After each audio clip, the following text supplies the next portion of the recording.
What really happened with your host, Mike Rivero. You're listening to the Republic Broadcasting Network, where you'll find out what the Fukushima's going on. And aloha, America. Welcome to our show today. It is Tuesday, the 1st of May, 2018. It's May Day, May Day, May Day. Kind of hard to feel it, though. It was snowing in New Jersey last night. And it does seem like spring is a long time coming here. So anyway, we've got a lot of stuff to talk about today. The phone lines are open, 800-313-9443. Mike is in our control room, ready to answer the phone, put you on the air with your comments, your questions, your observations, and opinions. So let's get right on into it.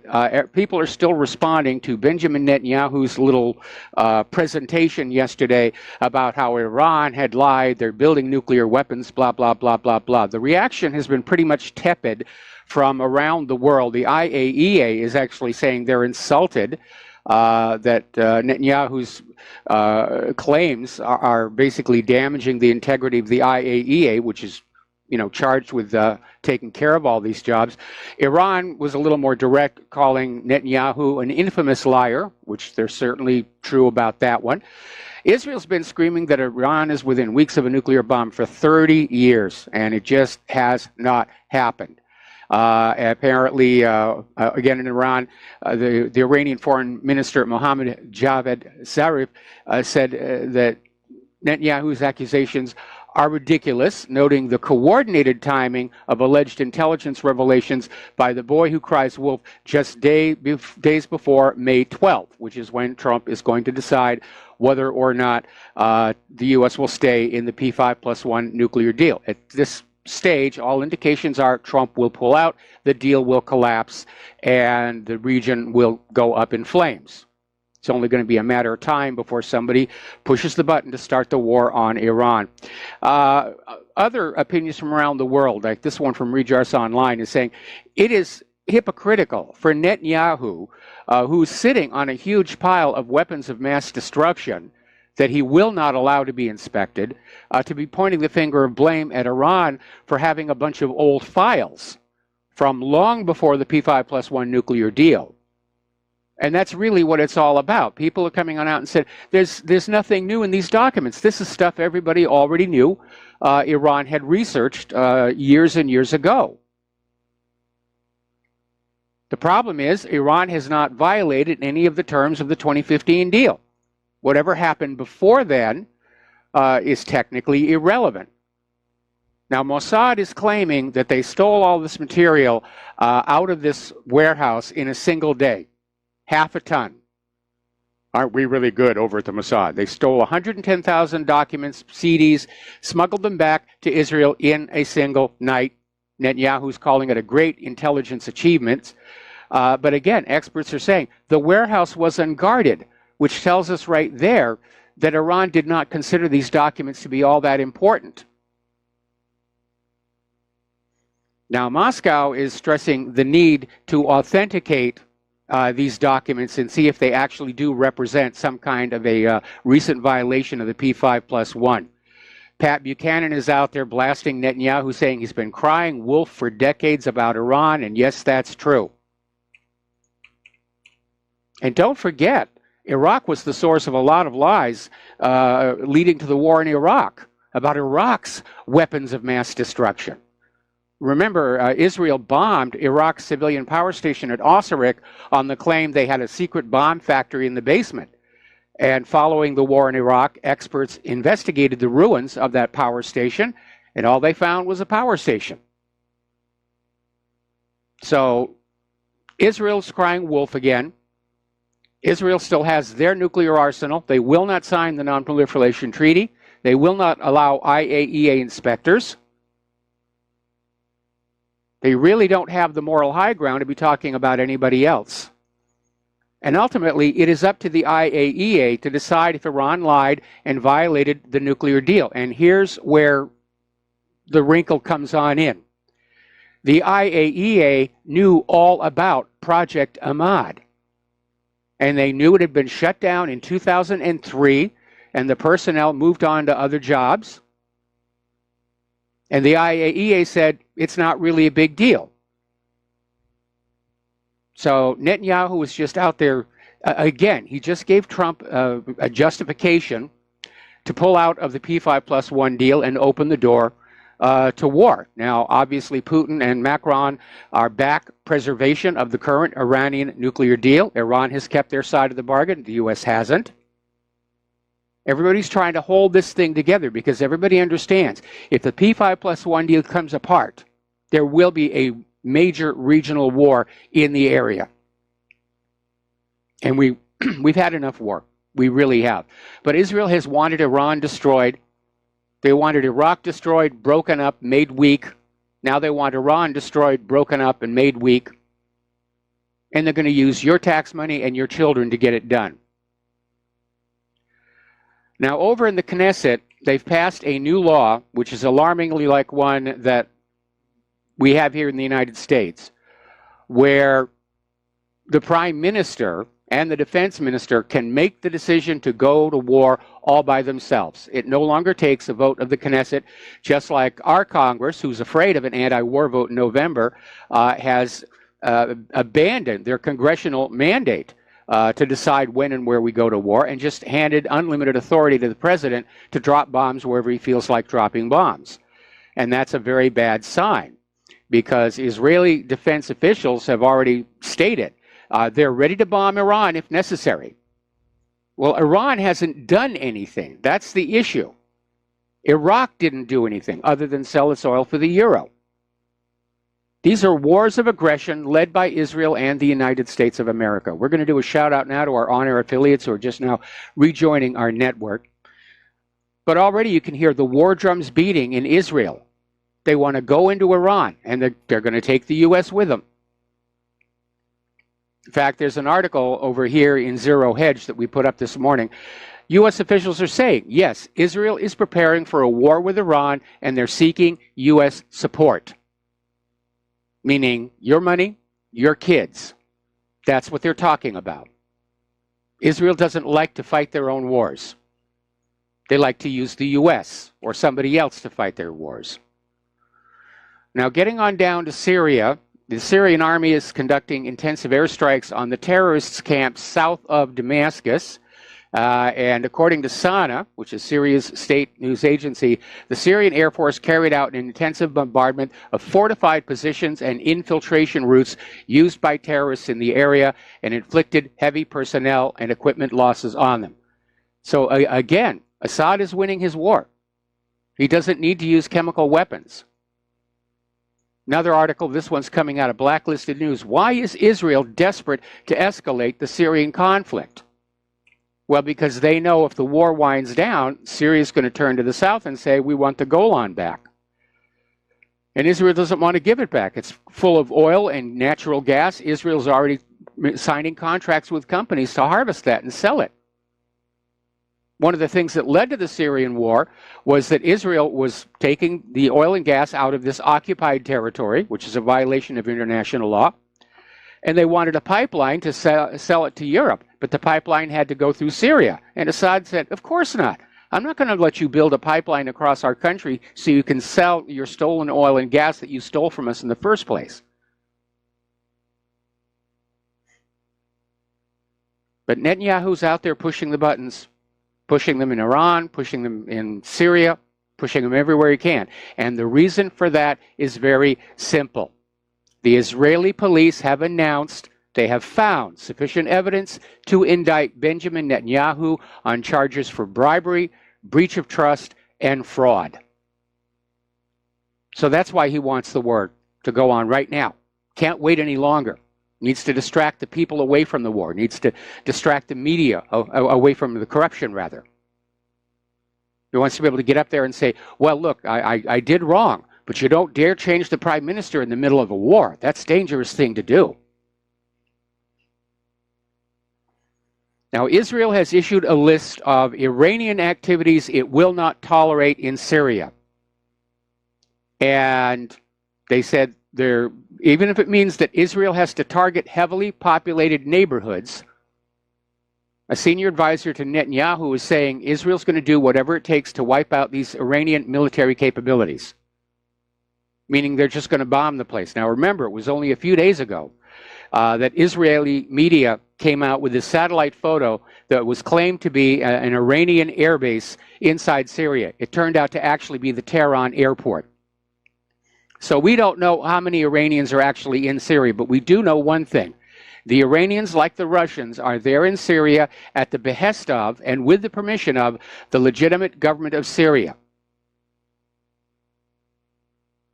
And if Israel attacks Syria, that is an act of war. And our entire planet is at risk of a global conflict, including nuclear weapons, because of this one little rogue nation that can't seem to mind its own business. Iran, on the other hand, is finally starting to stand up and talk tough. They're saying strikes will be met with force, and they're responding to the U.S. and Israeli strikes last Sunday, and saying that if the U.S. or Israel attacks Iranians, Iran will fight back. It's amazing here. Okay, guy by the name of Bret Stephens. He's a political commentator. He works for the New York Slimes and NBC News, and he was editor-in-chief of the Jerusalem Post between 2002 and 2004. He's now out there promoting the idea of a decapitation strike against Syria's Assad. He wants him assassinated. And forget about lone gunmen, let's just lob in all the missiles. Well, those missiles don't work too well. We saw that a week ago. We saw that a year ago. And all of it based on a lie here. There's this British reporter was in Duma for 5 weeks. And he basically was on Radio Sputnik, and he said civilians walking the streets in and around Duma literally are laughing when asked if there had been a chemical attack weeks ago. And of course, that alleged attack was the pretext for the United States, British, and armed forces to fire more than 100 missiles at targets inside Syria on April 13th. And this reporter spoke to medical staff and doctors. This person is basically, Vanessa Beeley, is getting the same information everybody else has gotten, talking to the people on the ground. There had been a building that was bombed with a conventional munition. The air was filled with smoke and dust, and the people who were dealing with inhalation issues went to the hospital. And then all of a sudden, the white helmets rush on in, say, chemical attack, chemical attack. They douse people with water, take a bunch of pictures, and run out again. That's where it came from. All right, we're going to go ahead and take a phone call. Sunny in Western Pennsylvania. Aloha, welcome to the show. What's on your mind? Sunny, are you there? I don't hear Sunny. Okay, well, we've got some kind of a technical issue here. Can you hear me now? Yeah, there you are. Okay, welcome to the show. What's on your mind? It's hard not to notice that at the same time that Israel is supporting and bombing Syria, that they are also promoting the refugee immigrant crisis to Europe and North America. And you see things going on like what's called Ireland 2040, where the Irish government is telling the Irish people that there's going to be 1 million new people coming to Ireland, where Ireland's birth rate is at 1.5%. And they're preparing for all of Western Europe to be invaded by these Syrian refugees, who most of aren't even Syrian refugees. You can just claim to be a Syrian refugee and be an African. Well, that might be a little hard without a lot of suntan oil. Well, they're doing it. Okay. They're doing it. You could say you're from Syria, not speak the Syrian language, and still get a pass. Oh, there's absolutely no control on any of this open borders nonsense. It really is. They're just dropping the borders and let people go from the poorer countries to the richer countries to turn the richer countries back into poorer countries. And it really is in a very real way. We're seeing the beginning of the destruction of our civilization. They're taking everything, putting it in a blender, and they're hitting puree. There's also a movement in England where they're telling the British people that there's no such thing as indigenous British. They're actually about to pour cement over Robin Hood's grave and put a community development on top of it. And when the English people speak up, they're told there is no such thing as indigenous English. Well, technically, they're correct, but there's certainly the English who have been there since they crossed over from the mainland. But again, it's part of that whole globalism, New World Order idea. They want to destroy people's identity. They want to take away history. They want to take away reasons to feel good about ourselves and our community and just pour everybody together. It's very obvious that's what's going on here. I'm not British. I'm very angry that they're going to basically erase Robin Hood's grave. Same here. Mike, have you heard about the little Irish town called Lisdoonvarna? Nope. It's a small Irish town of 300 people, and they started bringing 150 refugees to a hotel. And the hotel owner said, well, if you have a vote and the majority vote against this, I'll stop the project. 95% of the townspeople voted against it, and they're going with it anyway. Liz Barnduna. Well, we're seeing a lot of cases, like in this country with boycott, divestment, and sanctions. Students are voting to divest, and they're overridden by the university administration. We've reached a stage right now where the vote really doesn't seem to count for anything. It certainly didn't in our primaries in 2016.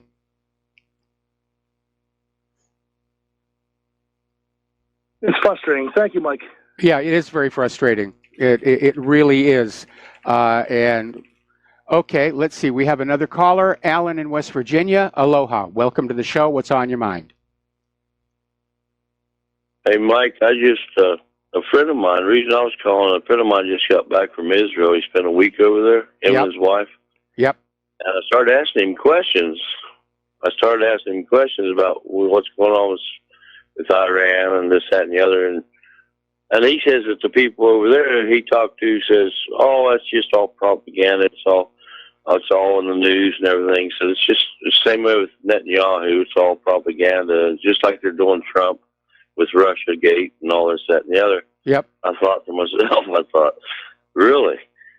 So in other words, what I believe after my conversation with him was that they shelter them so much with them. In other words, they control the media so much that the people don't even really know what's really going on outside of Israel.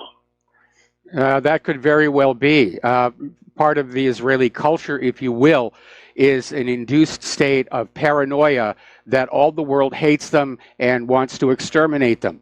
And that fear is what allows Israel's government to maintain an iron grip over the population, even though the population know what the government is doing is wrong. They're too afraid to risk. Yeah, he was also saying. I'm sorry to interrupt, but he was also saying that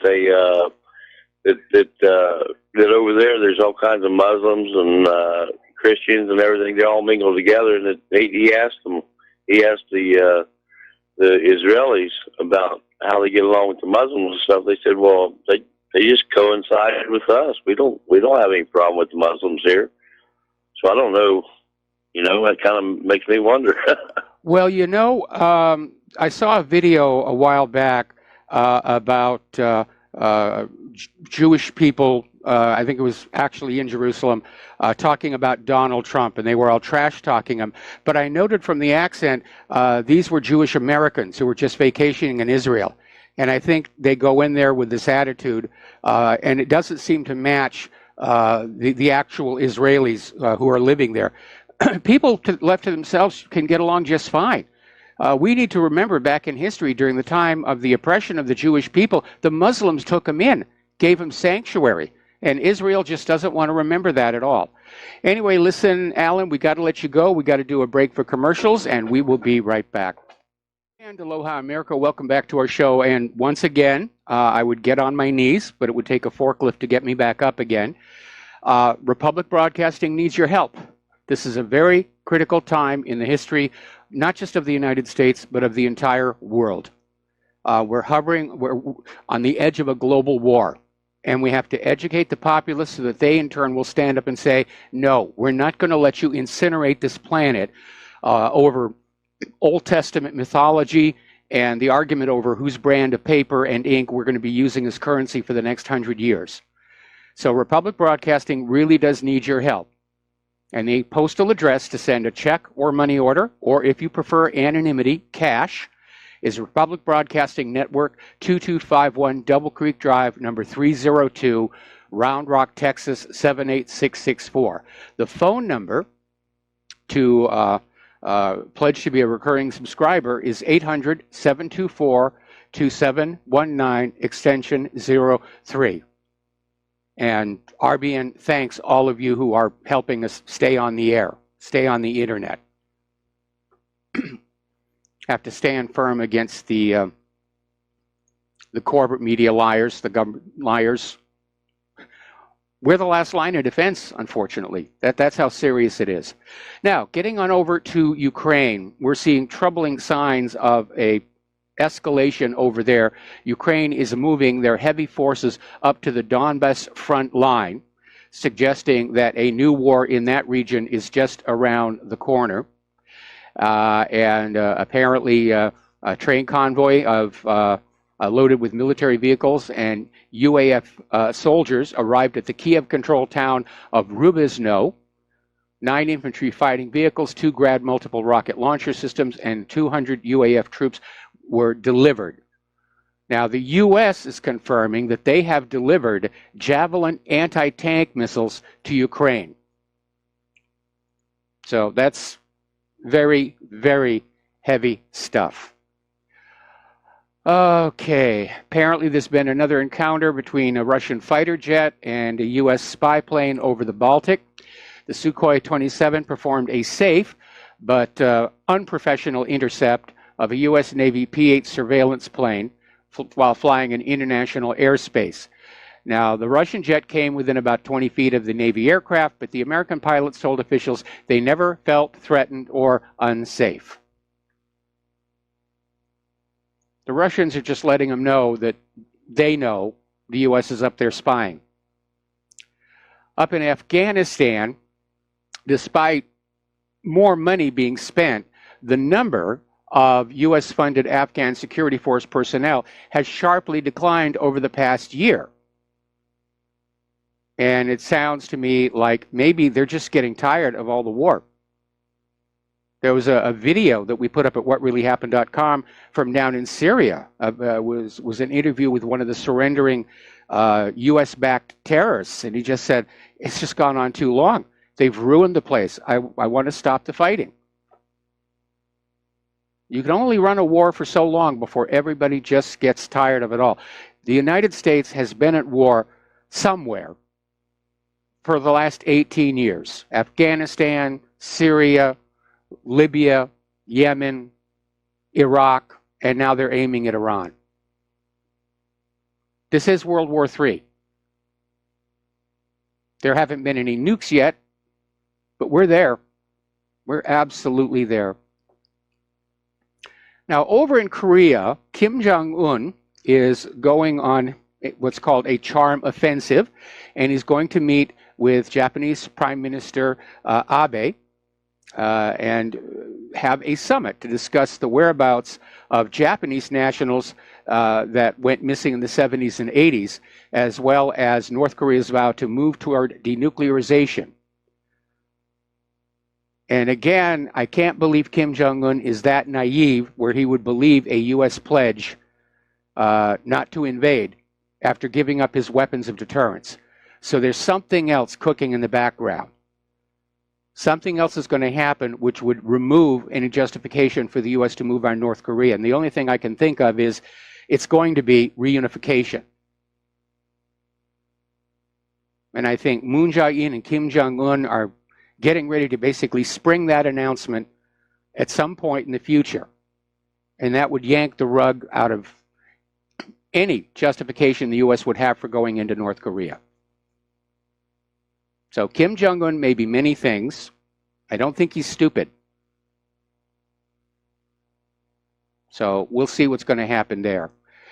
Now, apparently, when Trump went to the Winter Olympics, they had a meeting between John Kelly and Donald Trump. And apparently it was John Kelly who convinced Donald Trump not to bring home 25,000 American troops home from South Korea. So Kelly is getting on in there, and I'm beginning to see a picture emerge of a president who's actually rather weak, easily led around, easily duped by flattery. He's not a strong leader, and that is a liability at a time when all the people around him continue the push toward war. We're going to take another break for commercials. We'll be right back after these few words. Aloha, America. Welcome back to our show. We're going to go back to the phones to Mark in North Carolina. Aloha, Mark. Welcome to the show. What's on your mind? Yo, Mike. Mike, I just got a tweet about a half an hour ago from Congressman Mark Meadows, my congressman here in North Carolina. And he said that, all about how important it is now, how Obama didn't know anything. Now Netanyahu's come up with all this information. We got to listen and we've got to act accordingly. Exact words I don't remember, but definitely supporting Netanyahu. So I right away got on the phone and called him. Well, I didn't talk to him. I talked to one of his. Funny thing is that the person who answered the phone could barely speak English on top of everything else, which really pisses me off. Yes. But I message said, I don't agree with this. I also tweeted him back. I said, Netanyahu is a liar. He's a known liar. Patrick J. Buchanan knows he's a liar. He said he's a liar. Of course, I don't think a woman who answered even knows who Patrick J. Buchanan is. Sounds like she just came over to this country. I'm fed up with this. He's the head of the Freedom Caucus, by the way. I don't know if you know that. Okay? Yeah. He's supposed to be, the head honcho of Freedom, maybe the next Speaker of the House. So, it really, this guy's really got, I saw, by the way, the, earlier today, I was watching, David Knight there from InfoWars. Yes. He has his own show now. And watched a little bit of it before I went to work. And, he showed the interview. It was between Kennedy and, Buchanan. And he's the same arguments he made before with Iraq. And, Patrick Buchanan just told me. Just say Netanyahu's a liar. A little liar then, he's a liar now. Yep. So people got to wake up. I mean, this is very frustrating. This stuff, very frustrating. This man is not our president, Netanyahu. He's not a senator. He's nothing. He's garbage. Why should he have this kind of influence in this country? Because our politicians are corrupt. They'll sell out for his AIPAC money, or they're subject to blackmail. I mean, politics at that level is a very, very dirty business. Listen, I know there's a lot of people that call you from North Carolina, okay? And I assume there's probably a lot of listeners from North Carolina. I suggest they call up this Congressman Meadows, call his office, let him know. Call his Washington, D.C. office. I don't have it on my, I have it on my phone, but I can't get it right now. But not difficult to find, right? Right. He represents Western North Carolina, and let him know. Let him know you don't appreciate it. If you find his tweet, go to Twitter and find his tweet and tweet him back. I did both. I tweeted him back too. I said, I don't appreciate this. This crossed the line. I said, this is not a, I don't trust Netanyahu. I don't like him. He's a liar. Patrick J. I put in a tweet too. Patrick J. Buchanan called him a liar, and he is. That's exactly what he is. And he's a crook. He's close to being indicted by in Israel itself. Yep. I mean, this is the guy we want to listen to. They got to be kidding me. It's getting me more and more angry to the point I almost want to stop even bothering with this stuff. But I understand how important it is because people have to be involved. We're not going to be involved. They're going to have their way with us, and the next thing you know, you're going to have mushroom clouds all over the place. Yep. Yep. That's how serious this is. It is very serious, and I'm sure Israel would have no problem with the U.S. and Russia destroying each other with nuclear weapons, and then Israel, laughing all the way to the bank, would use their nuclear arsenal to exert control over the Middle East, and through the Middle East oil, pretty much control the rest of the world. Oh, there wouldn't be a Middle East left if America and Russia got into an exchange, nuclear exchange.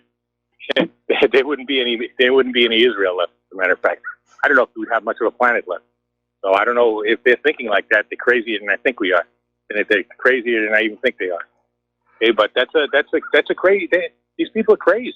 Yes. They even, what is the motto of the Mossad? By way of deception, thou shalt do war. That's just like some of the Islamists who believe in Aiea. In other words, it's okay to lie to the infidel, because seems like in that type of Judaism, there's that type of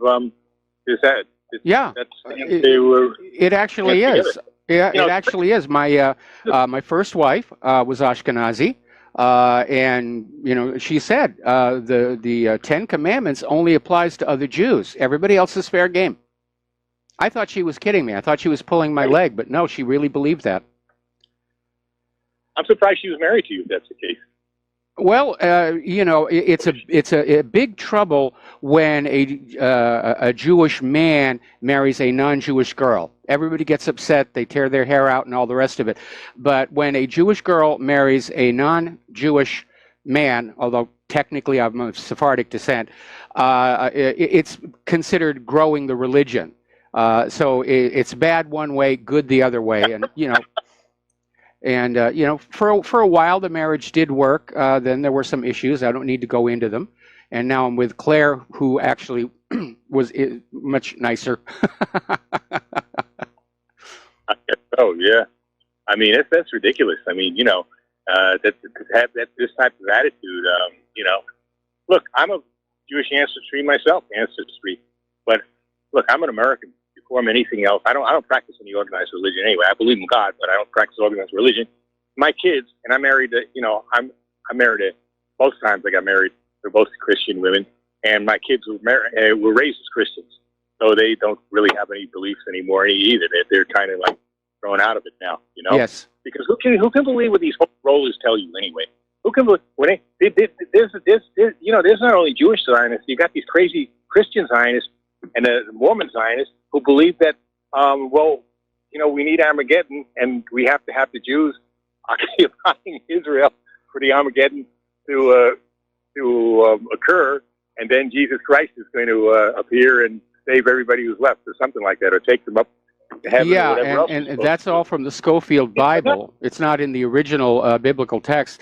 There is a branch of Christianity called the Dominionists, who absolutely believe that their mission here on earth is to start the final Armageddon, so Jesus will come down from the big house and invite them all up there.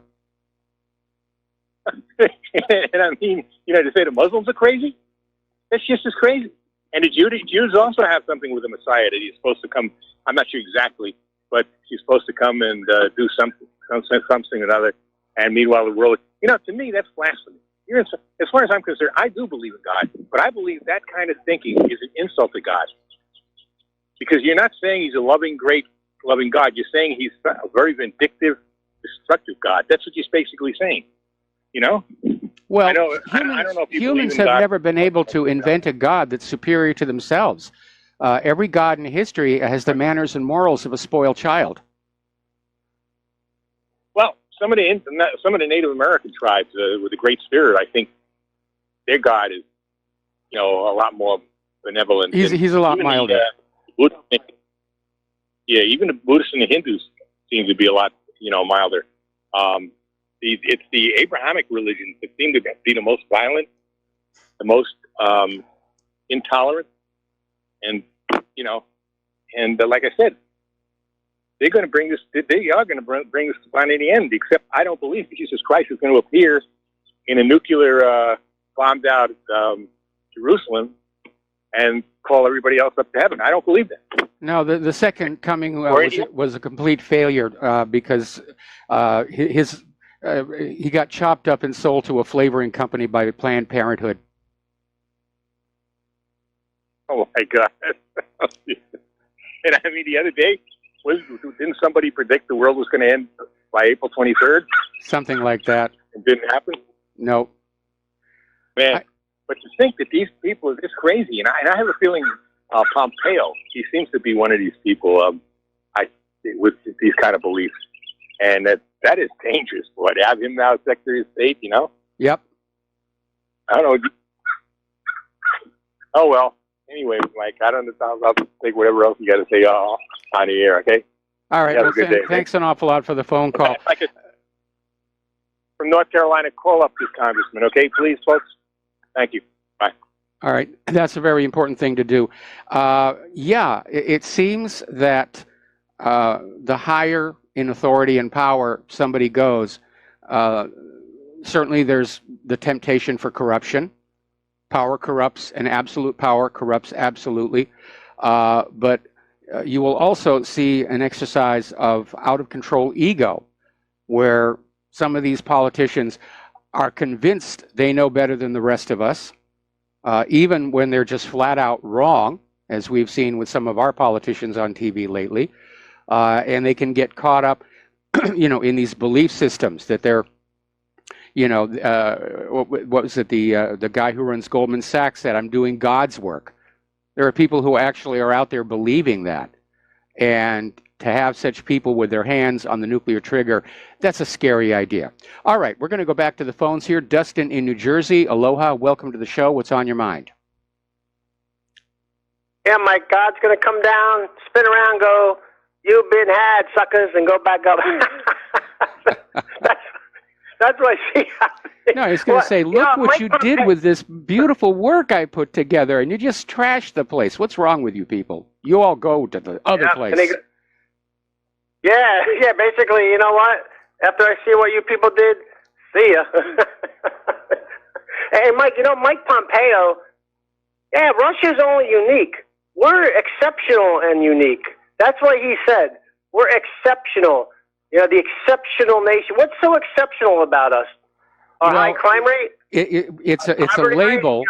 It's a label to justify the U.S. exerting itself militarily over the entire planet. We're the exceptional nation. It's our job to go on out and be the world's policeman. No, it actually isn't. It's all wars of aggression. But that's why they use that label. And we're not really an exceptional country, other than in our military spending. Everything else is falling apart. We're just another nation state on the planet, Mike. Just another country on the planet. That's it. We are, and we've had some technological prowess in the past. But now our infrastructure is crumbling and collapsing. Our economy is fragile. The reality is not very pleasant. And I don't know if it's just a desire not to believe how bad things really are among the leadership, or if they're being hidden from it by their lavish lifestyles and their staffs who don't want to make the boss unhappy. And so certain things are being hidden from them.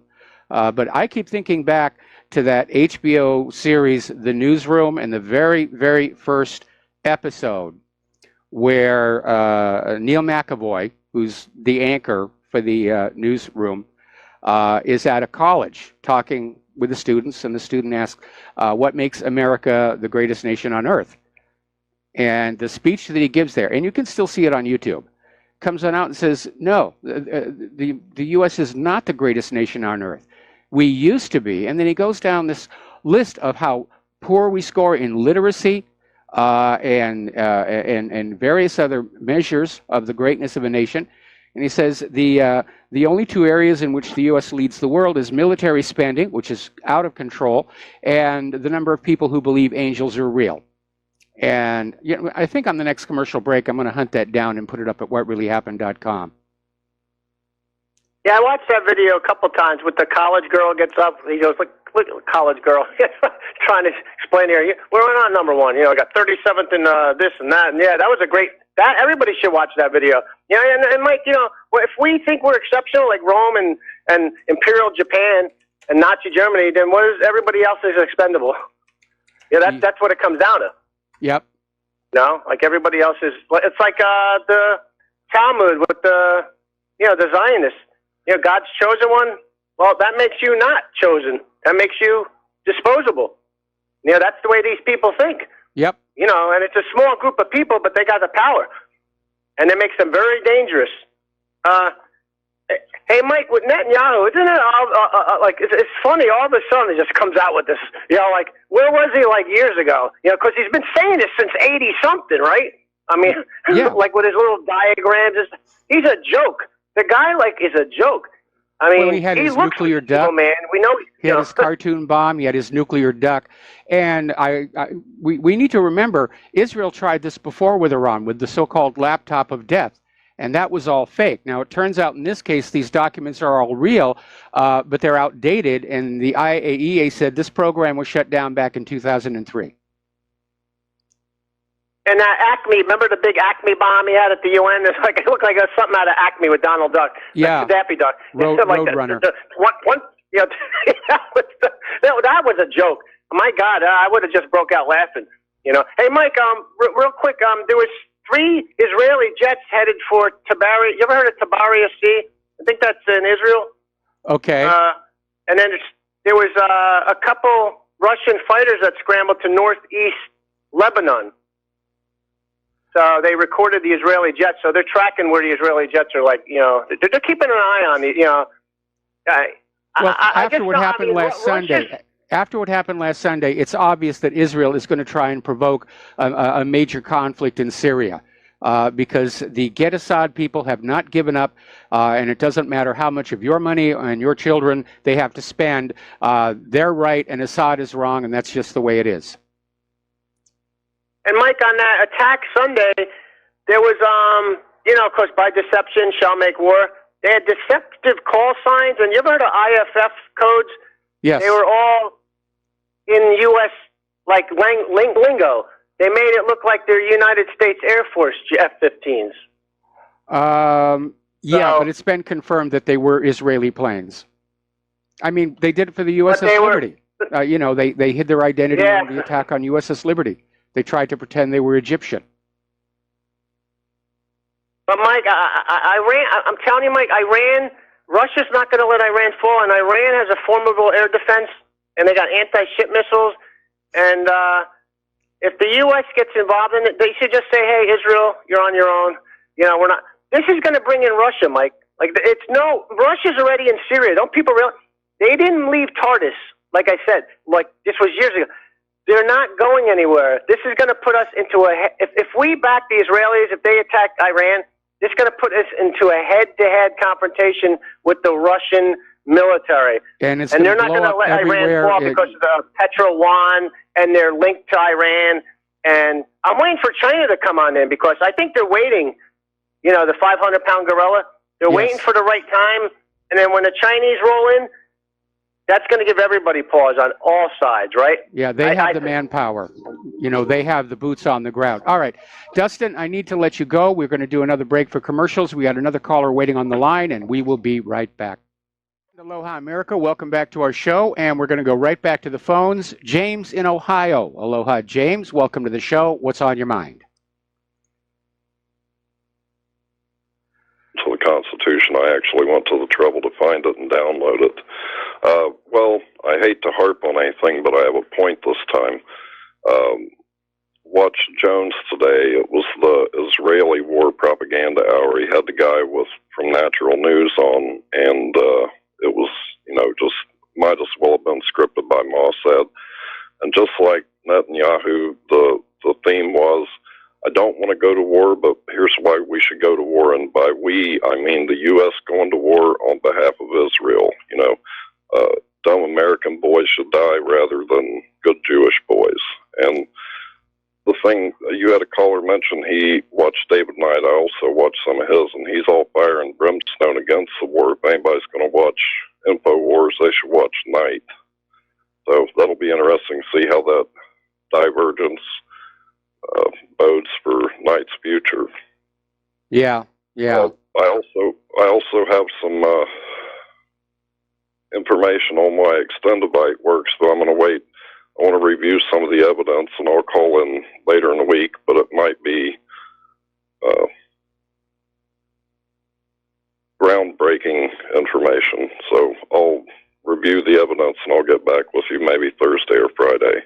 But that's all I have for you today. Thank you. All right. Well, thank you very much. Yeah, I actually got a bunch of emails about the InfoWars show, and how Alex Jones himself is pushing war in Iran, and I'm surprised that Mike Adams, who's from Natural News, came on board with this war, and it's a bad idea. None of these wars have worked out the way they were intended. They've all turned into these quagmires. We're still stuck in Afghanistan, pouring huge amounts of money and manpower into that. We're still stuck in Iraq, garrisoning that nation. We've been in Syria for 7 going on 8 years. Can't make any headway there. We're still stuck in Libya, fighting a proxy war in Yemen, and who knows where all else on the planet. At some point, the U.S. is going to start running out of money. And I know the Federal Reserve can just create a whole new batch of it, but at some point, the Federal Reserve, by doing that, will inflate the value of the dollar away to nothing. We cannot sustain the cost of these wars, and we dare not risk what the outcome might be when our leadership comes to understand they cannot win these wars conventionally, because that's when the nuclear weapons are going to start flying. Now, getting on down to Israel, the IDF is now claiming that the Gazan casualties along that fence where the protests have been happening were accidental, and the IDF soldiers were shooting to wound, and the target made a sudden move, and the bullet just hit the wrong place. Now, this directly contradicts their official statement of the 31st of March, in which the Army claimed that nothing was carried out uncontrolled, everything was accurate and measured, and we know where every bullet landed. The IDF later deleted the statement, probably because of the legal complications. All right, we're going to take a break for station identification. We have a caller waiting on the line, and we will be right back. Aloha, America. Welcome back to our show, hour number 2. We're going to go back to the telephones, and we're going to start with Curtis in Nevada. Aloha, Curtis. Welcome to the show. What's on your mind? Yeah, hi, Mike. I wanted to talk about the fact that what we're seeing, we're continuing to see incident and crisis, one right after the other, and wars, things that are happening, that this is the deep state fighting. Now, I'm kind of encouraged, because if they weren't fighting, that would tell me that they feel comfortable enough to wait until the elections. But the fact that they are bringing up all these incidences like with Netanyahu, it's telling me that they feel the time's running out for them, and that their options are becoming more limited. And that Netanyahu is just another shot being fired trying to get us into a war. And it's not going to happen. I'm going to use your Occam's razor theory that we're going to see probably shots fired, battles, and the U.S. will come in, maybe put assets here and, talk tough, but they're going to prearrange anything they do. And the end result will be like what we saw in Syria and North Korea. Stabilized, but in the future, but not right now. But the fact is that the deep state is running out of options, and I think that they are right now really trying to take out Trump, and this is their window is getting smaller. Well, certainly, yeah. This whole Trump-Russia collusion thing is falling apart. Mueller has become a laughingstock. And more and more American people are seeing this as just a partisan witch hunt, and the Hillaryites continuing their tantrum ever since November of 2016. So that they have run out of options, although Trump is out there encouraging Republicans to please support their candidates in the November elections, because if the Democrats take over the House, they will impeach him on some pointless reason, just to impeach him, even knowing that the Senate will not vote to remove him from office. I don't see that as a problem as far as, so he gets impeached, but if he stays in office, I don't really, you remember when it happened to Clinton and nobody really cared as far as it being that important. As long as he still remains in office, it's fine with me. But Mike, the thing about Syria is that that they are the only Muslim country that's dominated by the Shias. And I don't know if this is propaganda we all bought into, but the Shias are the ones that are waiting for the Mahdi, right? Yep. So that could be a problem, that if they ever get people in power in Iran that are waiting for the Mahdi. So I'm not, I'm not taking sides there as far as who's a good guy or bad guy. I think I don't want any part of that whole Middle Eastern thing. Well, again, we have an issue with the leaders of civil countries who are borderline theocratic. Certainly Israel is that way. And yes, these Middle Eastern nations are dominated by their religious beliefs. And when the founding fathers set up this country, they sought to build a wall between religion and government, because most of them were just a couple of generations removed from when the battle between Catholicism and Protestantism almost tore Great Britain apart. And they didn't want that in the U.S. And that's why they have that provision in the First Amendment. Congress shall make no law respecting an institution of religion. There's no state religion, and we have freedom of religion because no one religion has advantage over the others.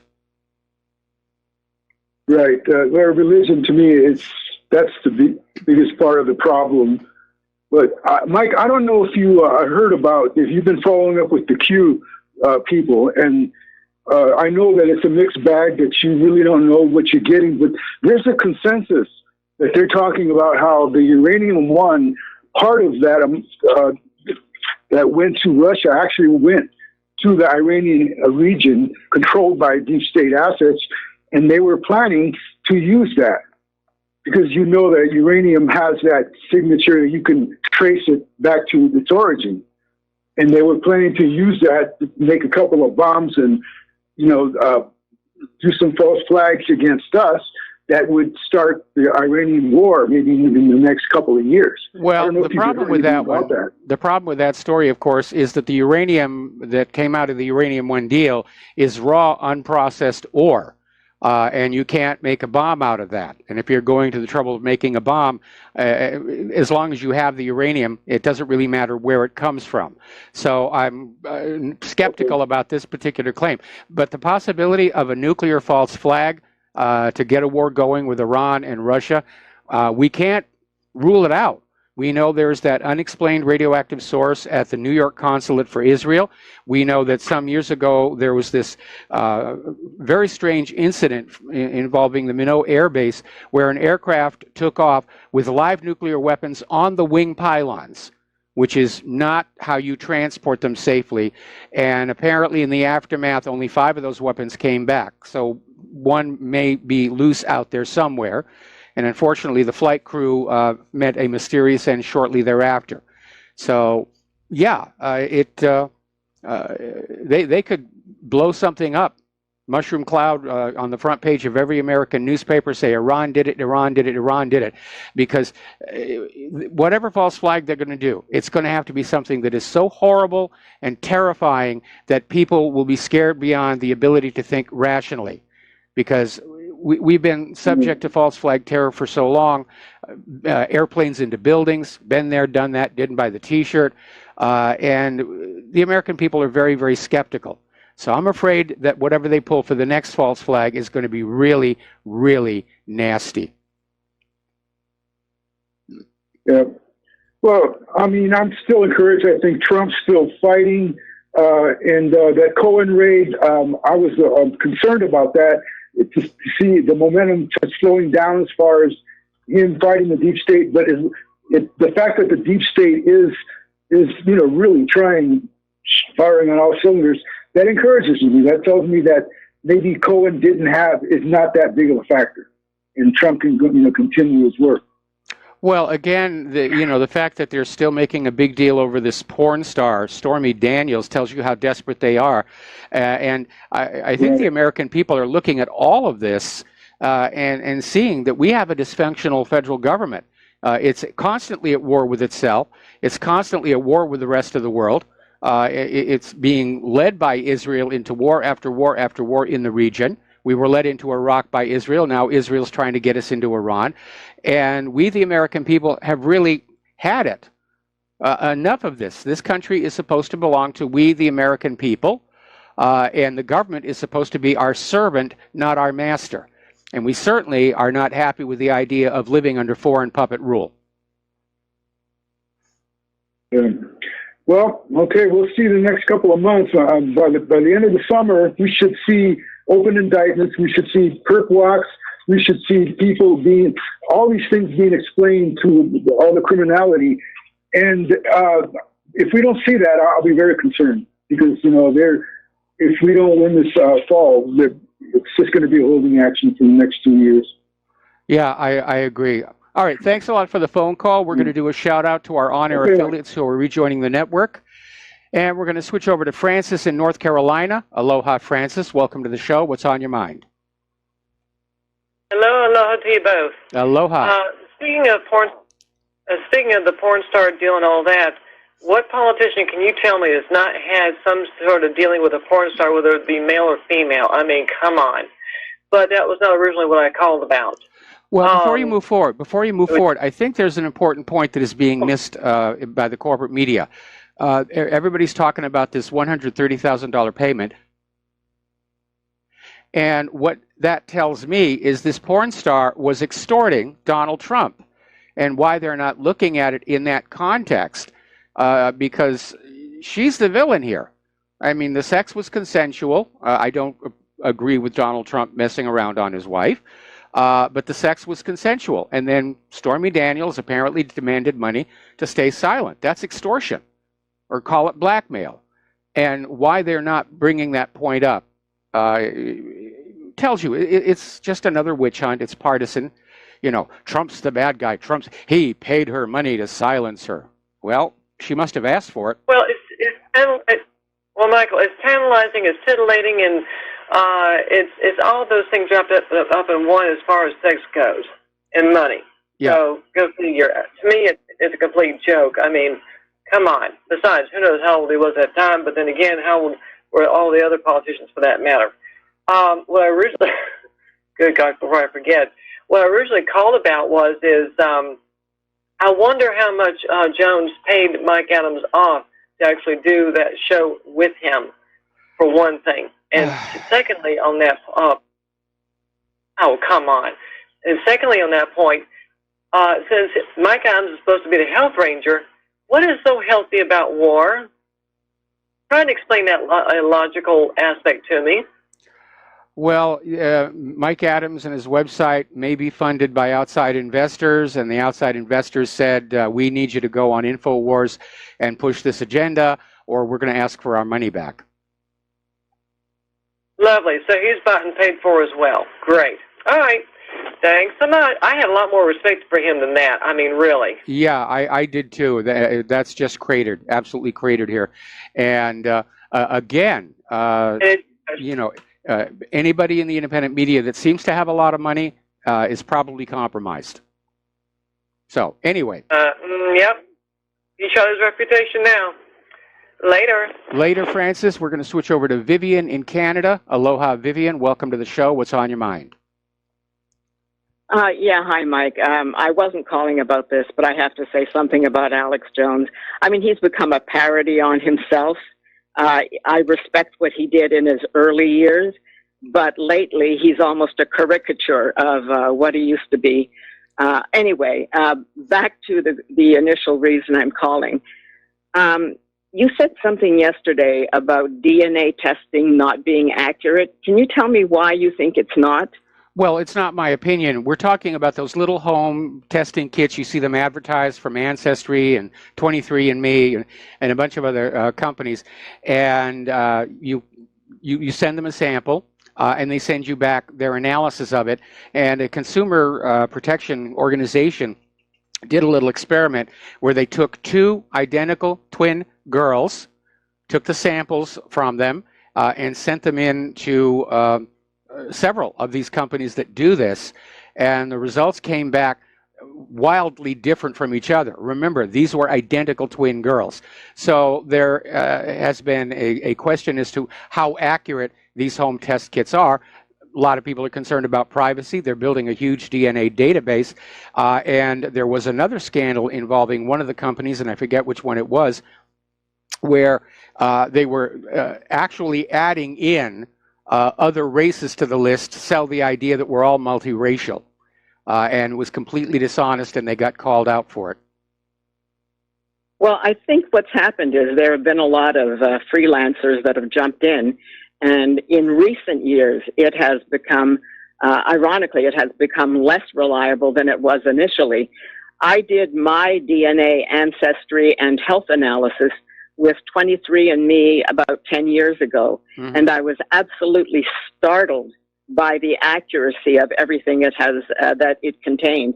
At that time, they were offering 100 analysis for 122 disease risks, and everything that they said I had a higher risk for was accurate according to what I know to be my family history, and also the variants. It was an astoundingly accurate breakdown of what I am, and even until today, for example, they predict genetic weight, and I have never been able to exceed my genetic weight, no matter how much I eat.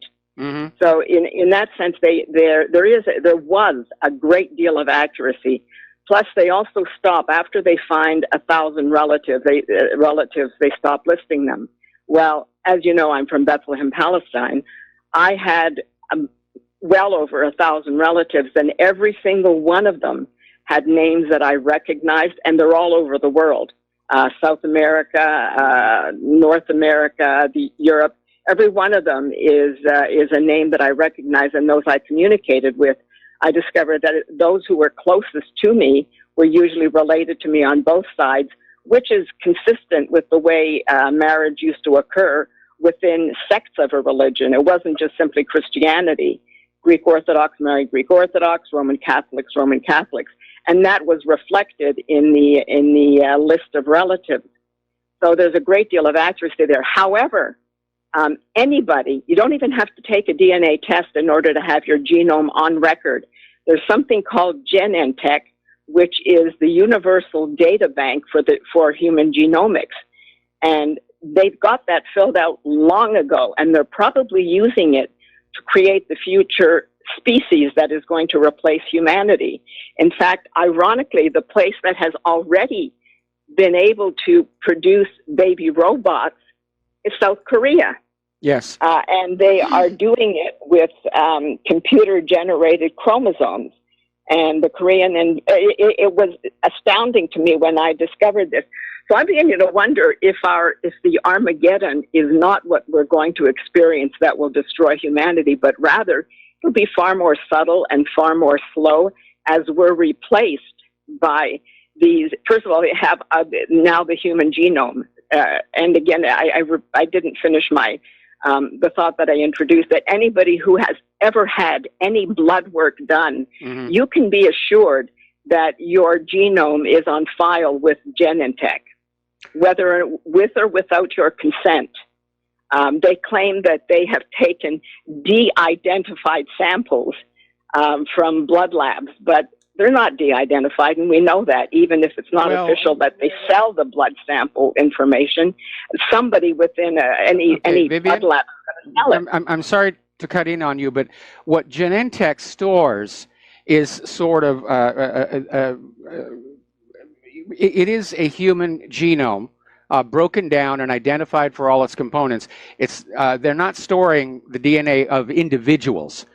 This is the Human Genome Project was to basically map out the human genome for research purposes, but it doesn't represent a particular individual. Now, as for what... Well, they say it's de-identified. I agree. I know they claim that it's de-identified, but do we really believe that? I mean, there are parents who are suing certain hospitals because their newborn babies, their blood samples were taken and used for DNA research, and they've discovered it. And some states allow that for the research to be used without the parents' consent for it to be used within research, the samples that they've taken from newborn babies. And what happens to the placenta in a normal birth? I know when I had a child, I signed over the rights, and that was decades ago. So this is nothing new. It's been going on for a long time, and it has been going on for a long time. There's also another controversy, and it has to do with patent rights, because some of these genetic engineering companies have taken the position that even though the blood or the DNA sample came from somebody else, if they find something useful in it, like you've got a gene that could have commercial application in medicine, that they are allowed to patent it and profit from it, and you get absolutely nothing. And this has been quite a controversial issue with these companies for a long time. Well, and yeah, we sign over the rights in most instances without realizing it. I mean, nobody reads the fine print. And even so, there are always the unscrupulous that sell it. Look at the Planned Parenthood selling the fetal body parts. So I really think, and since South Korea, of all places, I was astounded. No wonder South Korea and North Korea want peace. I mean, South Korea has already been able to create a robot that can crossbreed with the skin cells now, apparently, can produce sperm with a tail. I'm skeptical of that one. I would want to see some documentation on that. In any event, Vivian, we got to take a break for commercials. So thank you for the phone call, and we'll be back with another phone call after these few words. Aloha, America. Welcome back to our show here. We're going to go right back to the phones. Chuck in Texas. Aloha, Chuck. Welcome to the show. What's on your mind? Hey, Michael. Well, again, calling about Trump. I listened to a gentleman, maybe 15 minutes ago, and I still keep asking the question, at what point, what would Donald Trump have to do for people to say, he's betraying us? Is there anything he can do, any promise he can break, that they won't say, he's playing, Star Trek chess or whatever? He's so much smarter than all of us. These Trump supporters sound so much like the Obama supporters. Or the Hillary supporters. Try and nail them down. I'm sorry? Or the Hillary supporters. And, absolutely. Unfortunately, Trump has formed a personality cult around him. That's a very dangerous thing. But a lot of us, myself included, we're ready to say it. Trump has betrayed the people who supported him in the 2016 election. Thank you. I mean, it's beyond. It's beyond. He was just. He's crying. It's beyond. He's stupid. It's beyond anything. This was planned, and the more that we must defend him because the left is attacking him. The corporate media is attacking him. Therefore, you must support him while he betrays every major promise he made to us. Brother, I love your show. It's unmissable for me. You have a great day, and got another check on the way here pretty quick. All right. Well, thank you. We always appreciate the help, and we're going to let you go. The phone lines are now open, and excuse me, a lot of dust today. Okay. Now, getting on back to Israel. Israel's latest tactic. Basically, Israel is doing with a public relations nightmare. When this first started happening, when they started shooting the protesters with snipers from 100 meters away, nobody's being threatened by the protesters.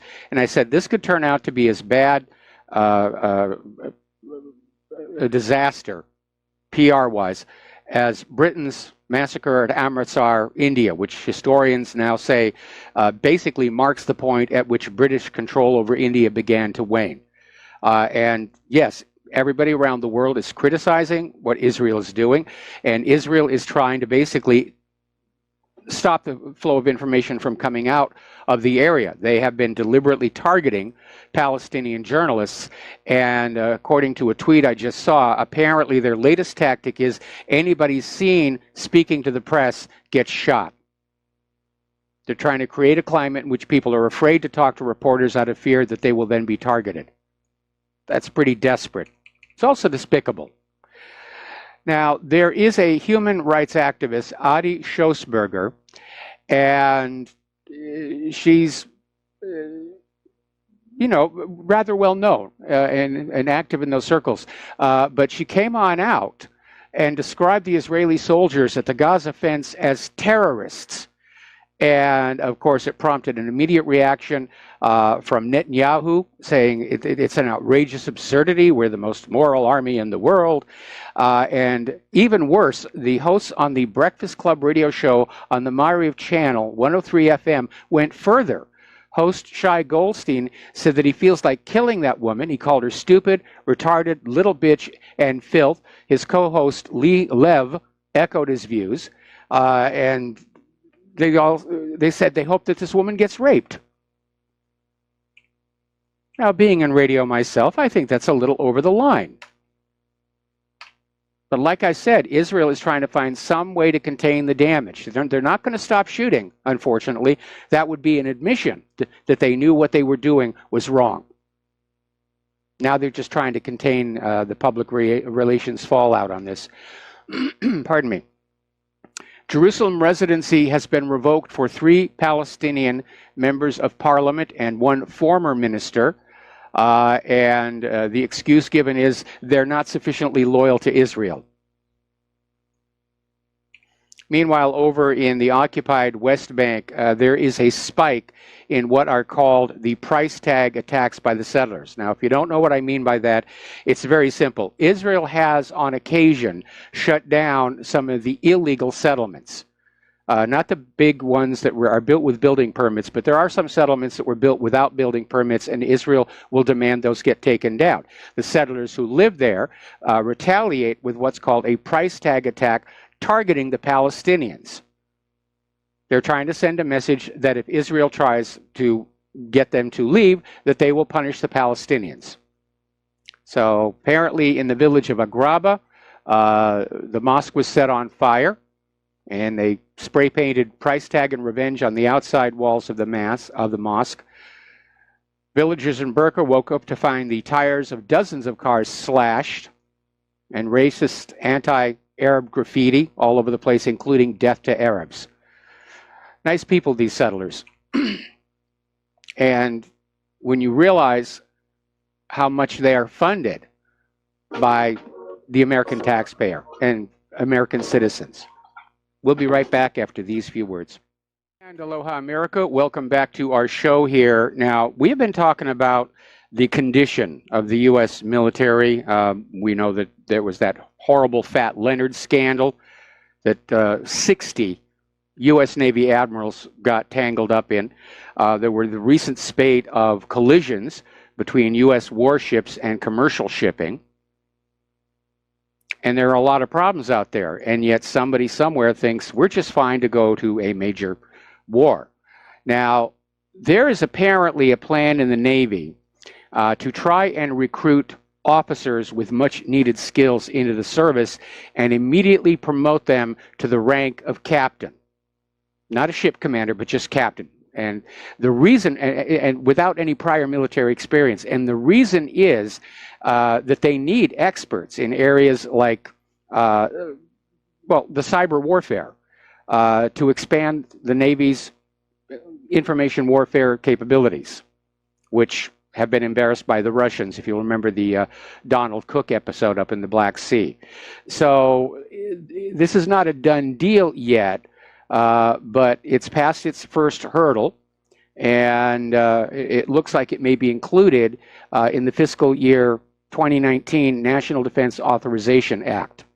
It's basically an admission that the Navy's own experts aren't as good as they could be.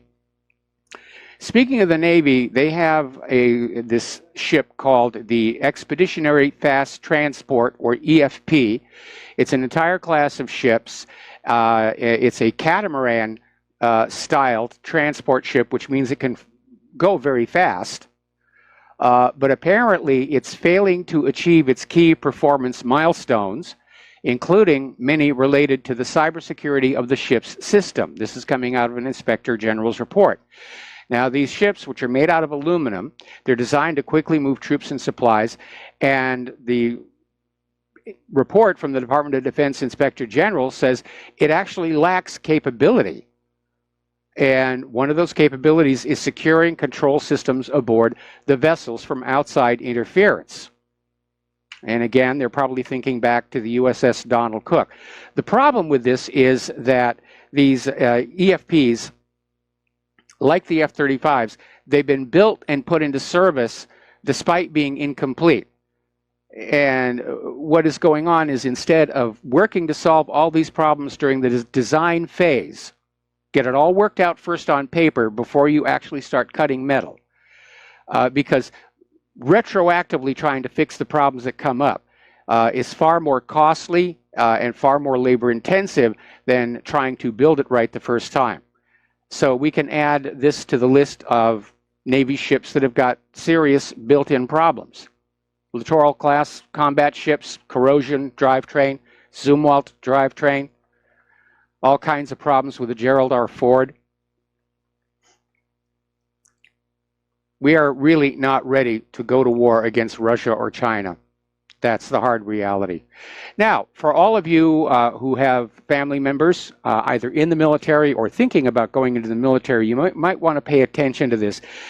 You've probably seen lots of pictures of soldiers firing shoulder-mounted weapons like the Stinger missile or the TOW anti-tank missile. But apparently there's been a study from the Center for the New American Century saying these weapons pose a hazard because they're powered by an explosion just inches from the operator's head. And yes, there's a tube and everything, but what you get is this shock wave that comes out of both ends of the tube, and it's a pulse of high pressure that is traveling faster than the speed of sound, and apparently it can cause permanent brain damage. So, something to think about before you sign those enlistment papers. Now, the Secretary of Defense, James Mattis, is seeking to circumvent potential conflicts with U.S. allies that are purchasing Russian military equipment. He's asking U.S. legislators to relax sanctioning requirements against countries that do so. Apparently, if you are a U.S. ally and you don't buy your weapons from the U.S., you get hit with economic sanctions. And a lot of these countries are saying, well, we want the better weapons for the lower cost, we're going to go to Russia.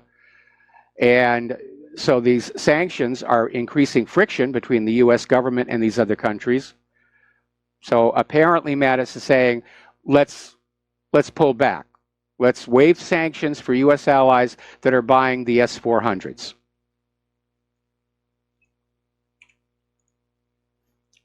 Getting into domestic politics, I think this paints a portrait of politicians that is generally overall accurate. Few exceptions, but generally. Former New York Congressman Michael Grimm is a convicted felon who has admitted to hiring undocumented workers, hiding $900,000 from tax authorities, and making false statements under oath. And he's running for re-election as the representative from Staten Island. And they're saying, you should vote me back into office. Crime is no longer a disqualification. Actually, it should be. But I think it says a lot about the class of people who desire to be politicians. The Founding Fathers created a deliberately weakened central government because they understood the curse of all political power is it attracts the very sort of people who should never be allowed to have it. Now, Jared Kushner is in hot water yet again. He failed to disclose his role as co-director of the Charles and Cyril Kushner Foundation from 2006 to 2015. And this group funded one of the illegal Israeli settlements. And Kushner withheld this on his financial records he filed with the Office of Government Ethics earlier this year. So Kushner, and apparently there's a lot of money in the family. Money likes money. But they were funding one of the illegal Israeli settlements. Okay, we already talked about this one before. Trump says he'll be impeached if Republicans are routed in the midterms. It's not a foregone conclusion yet, by the way. There's some interesting interesting developments out there on the horizon. Meanwhile, House Republicans have drafted articles of impeachment against Deputy Attorney General Rod Rosenstein. And they're saying this is a last resort if Rosenstein does not come clean about what he's been doing and how it is that he came to assign Robert Mueller to investigate Donald Trump without an official, formal Department of Justice investigation. All right, we're going to take a phone call here. Tony in Puerto Rico. Aloha. Welcome to the show. What's on your mind? Aloha, Mike. Yeah, I have a quick comment. How long do you think the petrodollar is going to last? And will it be passed by the yuan or the ruble? Yeah, it's already happening. I mean, when the petrodollar was first set up, the U.S. did enjoy being the holder of the world's global trade and banking currency. But over the last several years, more and more countries are opting out of the system. And that's a big reason for some of these wars. When Iraq wanted to sell their oil for the euro, that triggered that invasion. When Libya wanted to sell their oil for the gold dinar, that triggered that invasion. Venezuela is now offering India something like a 30% discount on oil if India will pay for it in Venezuela's new cryptocurrency, the petro. So we're probably going to be at war in Venezuela real soon. But yeah, at some point, it does look like the entire system is going to come crashing down. Because without that demand for U.S. dollars to use to buy natural resources, the dollar will collapse. There's nothing else holding it up. So what do you see? Which monetary policy you see succeeding? The yuan or the ruble in the Middle East? Well, the yuan is, I think, more widely accepted than the ruble right now with all the Russia bashing. All right. Thank you, Mike. All right. Thanks an awful lot. We're going to let you go.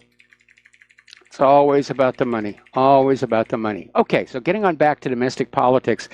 And one of the issues the Democrats should be dealing with and aren't is building a platform for November. Because we're already into the primary season, and the Democrats don't seem to have anything other than relying on hatred of Donald Trump and this silly little theory about collusion between Trump and Russia, which is falling apart.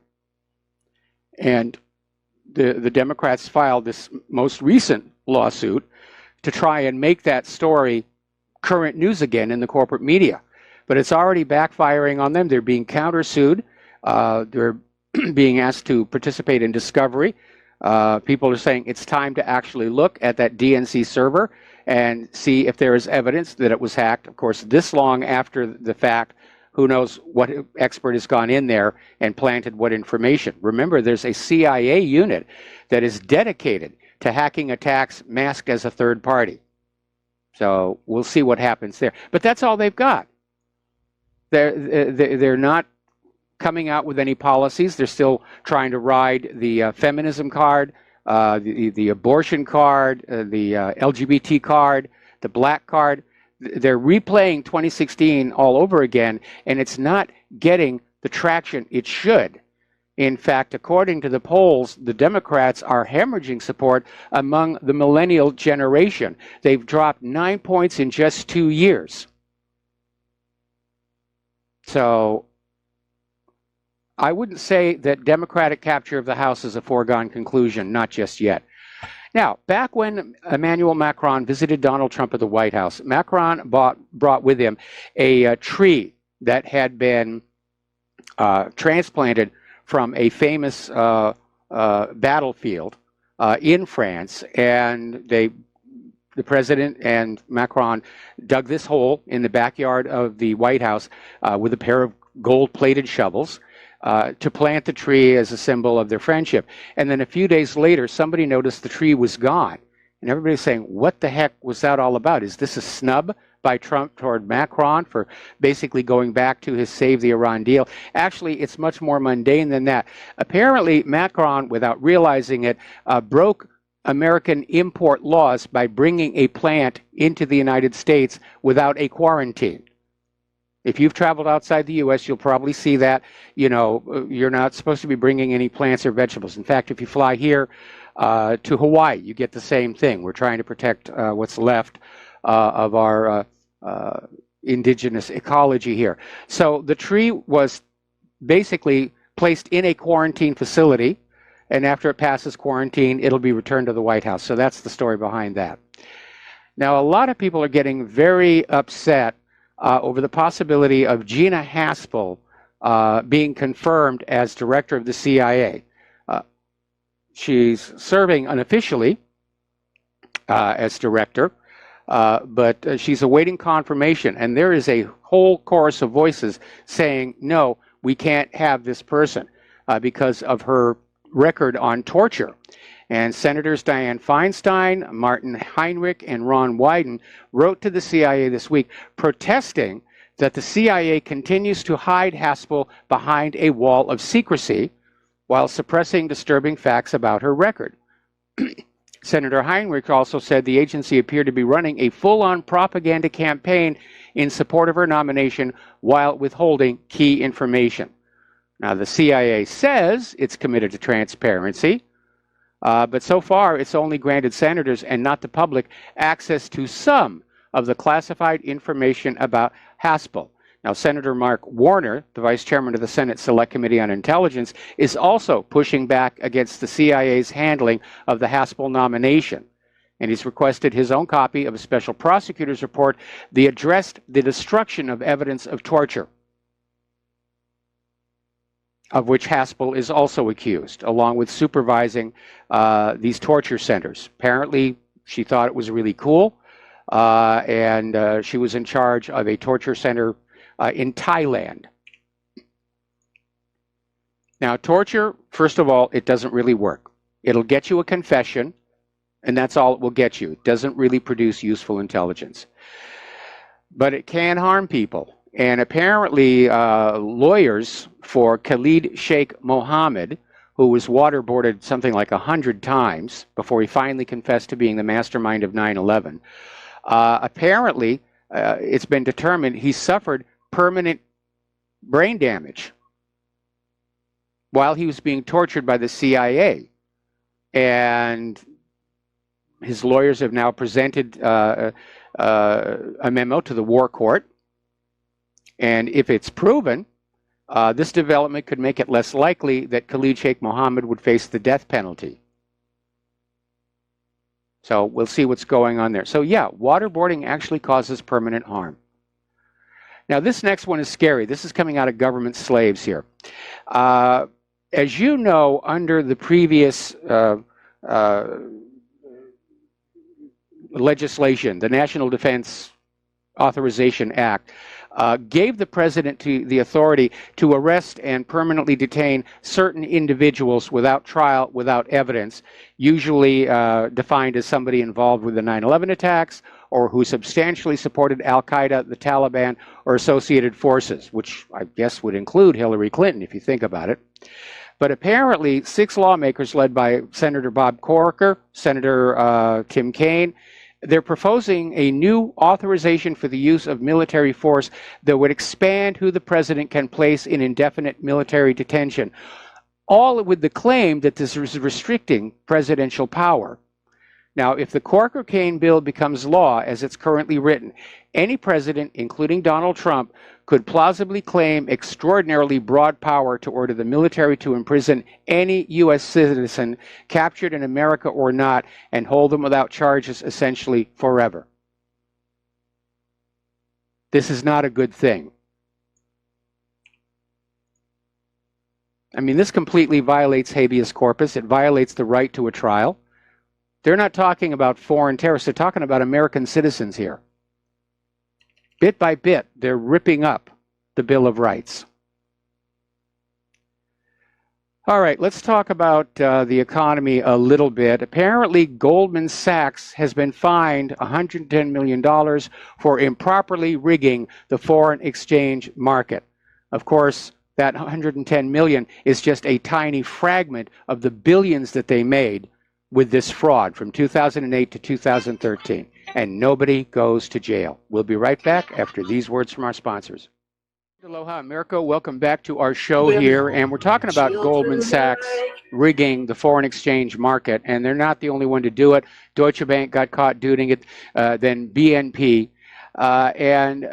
Basically, what these bankers were doing is they had these chat rooms set up where traders would discuss their positions on currency trades away from regulatory scrutiny. So, again, the image of a banker as trustworthy and honest, it's just an image. It's clever advertising. Royal Bank of Scotland is going to close 162 branches. The official reason being given is they're too close to each other. And so they're going to close down all these branches, and so people will have to drive or walk further to use their bank. I don't know how that's going to work on out. There may be another issue behind this. That's a lot of branches to be closing. Apparently, for some reason, U.S. Mint American Eagle gold coins, their sales are in decline. And they've just had their weakest April since 2007. While silver is headed up 10% higher than last year. And there may be one reason for that, and that is that gold is almost too compact, and the gold coins are worth too much. How do you make change? Silver, it's a smaller amount, a smaller value, and of course, the best way to start investing in silver would be what is called junk silver, which is pre-1965 metal coinage, with no numismatic value whatsoever. You buy it for the melt value. And that becomes a way to invest in metals. And also, when the U.S. economy collapses, it is a recognizable medium of exchange. Now, after 116 years, Gibson Guitar has had to file for Chapter 11 bankruptcy protection. And a lot of people who are involved with music, it's the passing of a giant, if you will. Part of it may just be the economy, where people aren't buying musical instruments, or the instrument market is shifting more toward the electronic. But Gibson was a well-recognized name and the leader in electric guitars. And I'm sorry to see them hit this problem. Tesla is not looking very good. They've been the darling of the tech investors for a long time, but finally they're having to look at the fact that Tesla is losing money like crazy. They're losing $6,500 every single minute. And right now they're looking for another $2 billion to try and get through the end of the year. And the losses are mounting, and people are starting to really take a much closer look at Tesla. Personally, I'm sorry to see it happen. I think electric cars are the wave of the future, and the Tesla looks like a good car. They just couldn't manufacture it inexpensively enough to make it reachable by our current economy. All right, we're going to take a break. We'll be back with hour number 3 after these few words. And aloha, America. Welcome back to our show. The phone lines are open, 800-313-9443, excuse me. And I need to step back to Benjamin Netanyahu's presentation, because apparently there's some new information coming on out. A lot of people were looking at this story that Mossad was literally able to grab a warehouse full of files and drive them out of Iran to Israel overnight. And a lot of people were saying, I'm not sure I buy that one. So apparently the latest theory is, and this is coming from Ali Vaiz, the director of the Iran project at the Crisis Group, is saying that everything that Netanyahu showed was already known to the IAEA because Iran had turned it all over to the IAEA. And what it looks like Israel actually did was hack into the IAEA's computer network and start downloading and copying the files. And that may be why Netanyahu had to go to that thing about saying the originals are locked away someplace safe and these are just copies. Because it was obvious to everybody those were not documents from 2003. They were store-bought new. And so it looks like, well, it's a hoax. It's another hoax. It's another war-starting hoax, and that's all it is. Getting on back to the economic news here, remember Occupy Wall Street? They had a supporter, Robert Reich. He's now out there saying that Wall Street needs to occupy America to save our political system from President Trump. Now, this is getting dangerously close to the attempted coup d'etat by Wall Street bankers against Franklin Roosevelt, which came very close to succeeding, were it not for the fact that they recruited Marine Corps Major General Smedley Butler to lead the military arm of it. And Smedley Butler basically went along, collected all the evidence he could, then he blew the whistle on them. So, very dangerous times. Iran recently announced it's dropping the US dollar in foreign trade, just like Iraq did shortly before it was invaded by the US, or Libya planned to do before it was bombed by NATO-led allies. You're starting to see the pattern here. These wars are really all about propping up the US dollar, dragging the world back to the Bretton Woods Agreement so that US bankers can make money off of other people's commerce around the world.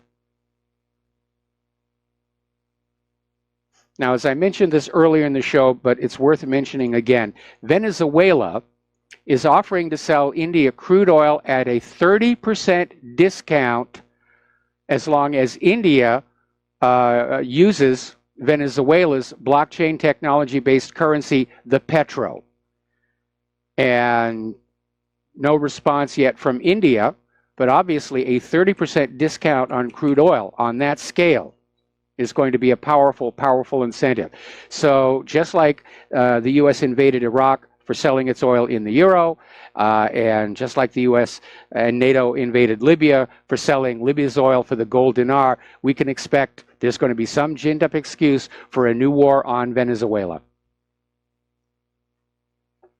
Because that's really what's behind all of this stuff. Last week, over at Gazprom, the Russian state oil company, the deputy chairman, Alexander Medvedev, told Russian media that Gazprom is prepared to build yet another pipeline to Europe to complement the Nord Stream and the Nord Stream 2.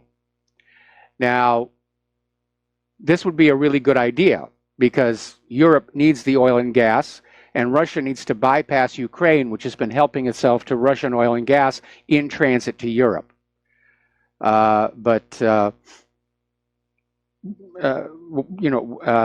Washington, D.C. is out there saying that these pipelines are a danger. They're threatening to divide the West. A lot of politics involved with those pipelines here.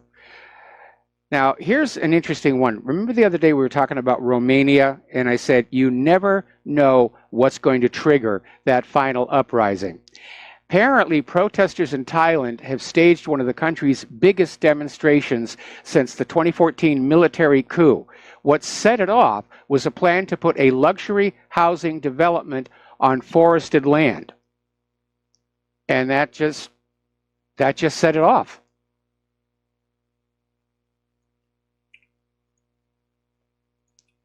Now, apparently, according to this article in Breitbart, the Department of Justice has filed charges against 11 alleged caravan migrants for illegal entry to the U.S.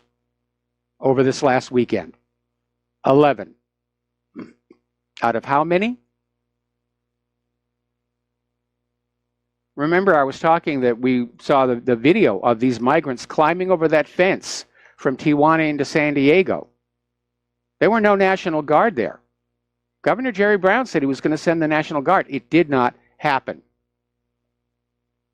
All right, we're going to do a shout out now to our on-air affiliates.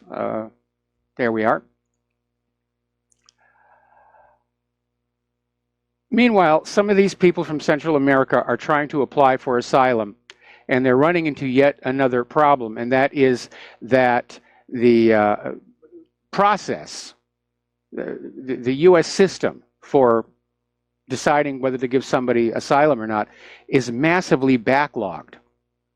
And a good reason for that, of course, are all the refugees coming in from other parts of the world.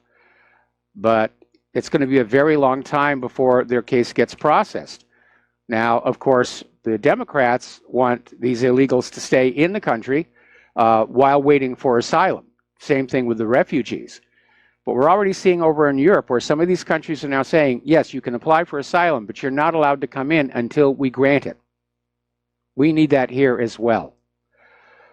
Now, apparently, a lot of these migrants and refugees are crossing the United States from bottom to top and going into Canada. And Canada is now seeking U.S. cooperation to turn back thousands of asylum seekers walking across the border.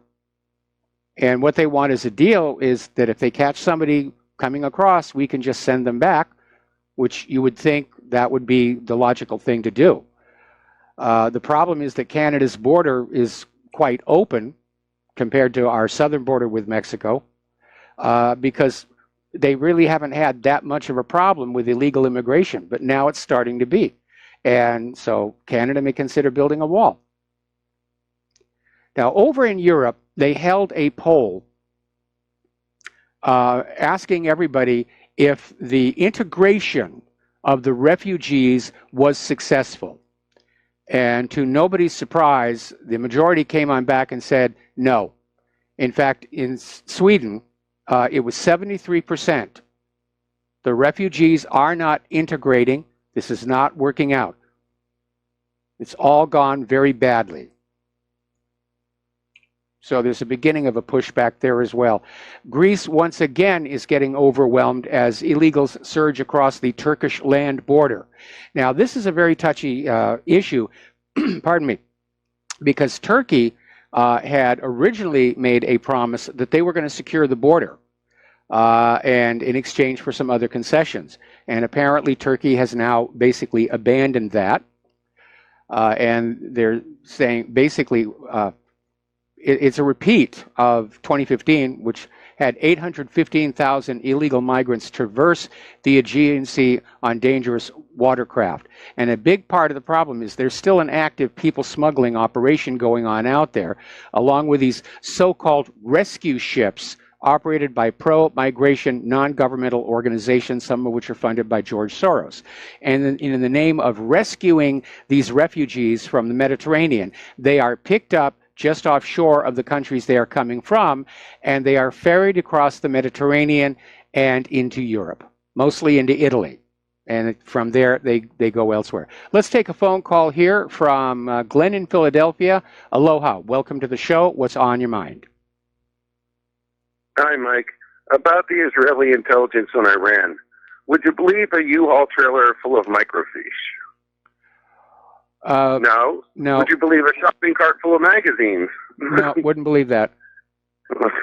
Okay, sorry. Just doing the Get Smart thing for you. Yeah, I know. I recognize the reference here. I love that show. It was very, very funny. But, yeah, I still preferred the Wile E. Coyote bomb graphic much better. That was a lot more fun. That was a lot more fun, along with the nuclear duck. But again, if this new report is true, the Mossad did not, in fact, get into Iran.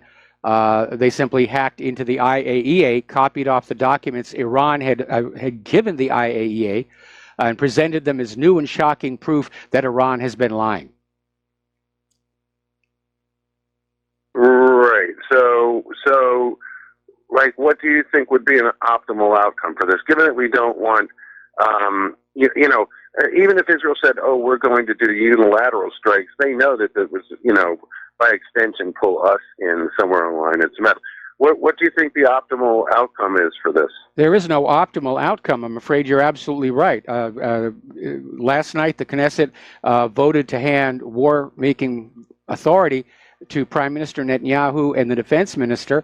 And so Netanyahu can declare war on Iran without needing the vote of the Knesset. And we know it's coming. Netanyahu has always wanted to destroy Iran. He needs a distraction from his coming indictments for corruption and bribery. And yes, there is a formal written agreement between the U.S. government and Israel that the U.S. government will support Israel in any war that Israel finds itself in, even if Israel starts the war. So what we're looking at is Israel is going to attack Iran. Iran will probably counterattack. The Russians will come in on the Iranian side. The U.S. will come in on the Israeli side. And there we are, the start of the war between the U.S. and Russia. Yeah, I'm still thinking, hoping, praying for. I think some sort of stand down, or maybe some. You often use the term, the idea is someone looking butch. The Israelis could end up maybe attacking something, or maybe Iranian resources in Syria, or something peripheral in Iran. That Iran may be able to suck it up and refrain from starting said war, and yet Israel could come off looking butch and saving face somehow. That's like what I'm thinking, could happen. Or they may just stop their saber rattling altogether and back off for a bit. I'm not expecting to see that happen. As so many other callers have observed, the people who want to sort out, they're not giving up. They're going to keep on going. The only way this is going to stop is with the destruction of either Israel or the United States. And that's the only way it's going to come to an end. And it is utterly insane for our governments to be doing this. But I don't know. Maybe it's too many prescription antidepressants among politicians, because they don't seem to think very clearly. Mm-hmm. I agree. Excuse me. I'm just really thinking, hoping and praying for a stand down. I know I think you've never seen you quite this, disillusioned or dejected about a probable outcome with this type of thing. But I think there's hope for a stand down. Yeah, I would think. And anyway, but a key point is Iran knows that there's going to be an invasion at some point soon. Right after Trump pulls out of the P5+1 deal. I mean, if you want an optimal outcome, Trump changes his mind and he keeps in the P5+1 deal. I don't think that's going to happen. Netanyahu basically forced the issue with his dog and pony show yesterday. But Iran knows that Israel wants war on Iran. It's going to happen sooner or later, and maybe Iran's attitude is, well, let's just get it over with now. Before the U.S. does take away their long-range missiles. Right. Well, we've seen a pleasant surprise, beginning with North and South Korea and a potential ending of a 60-year war there. Perhaps God will favor us with a stand down on the Iranian thing too. I know you're an atheist, but I'm not. I would just kind of plead for the unmerited favor of God to keep this from happening. All right, thank you, Mike. Take care. All Bye-bye. right, thanks an awful lot there, Glenn, here. And it really is insane. I know Netanyahu will not back down. He needs the state of war to keep his people under control.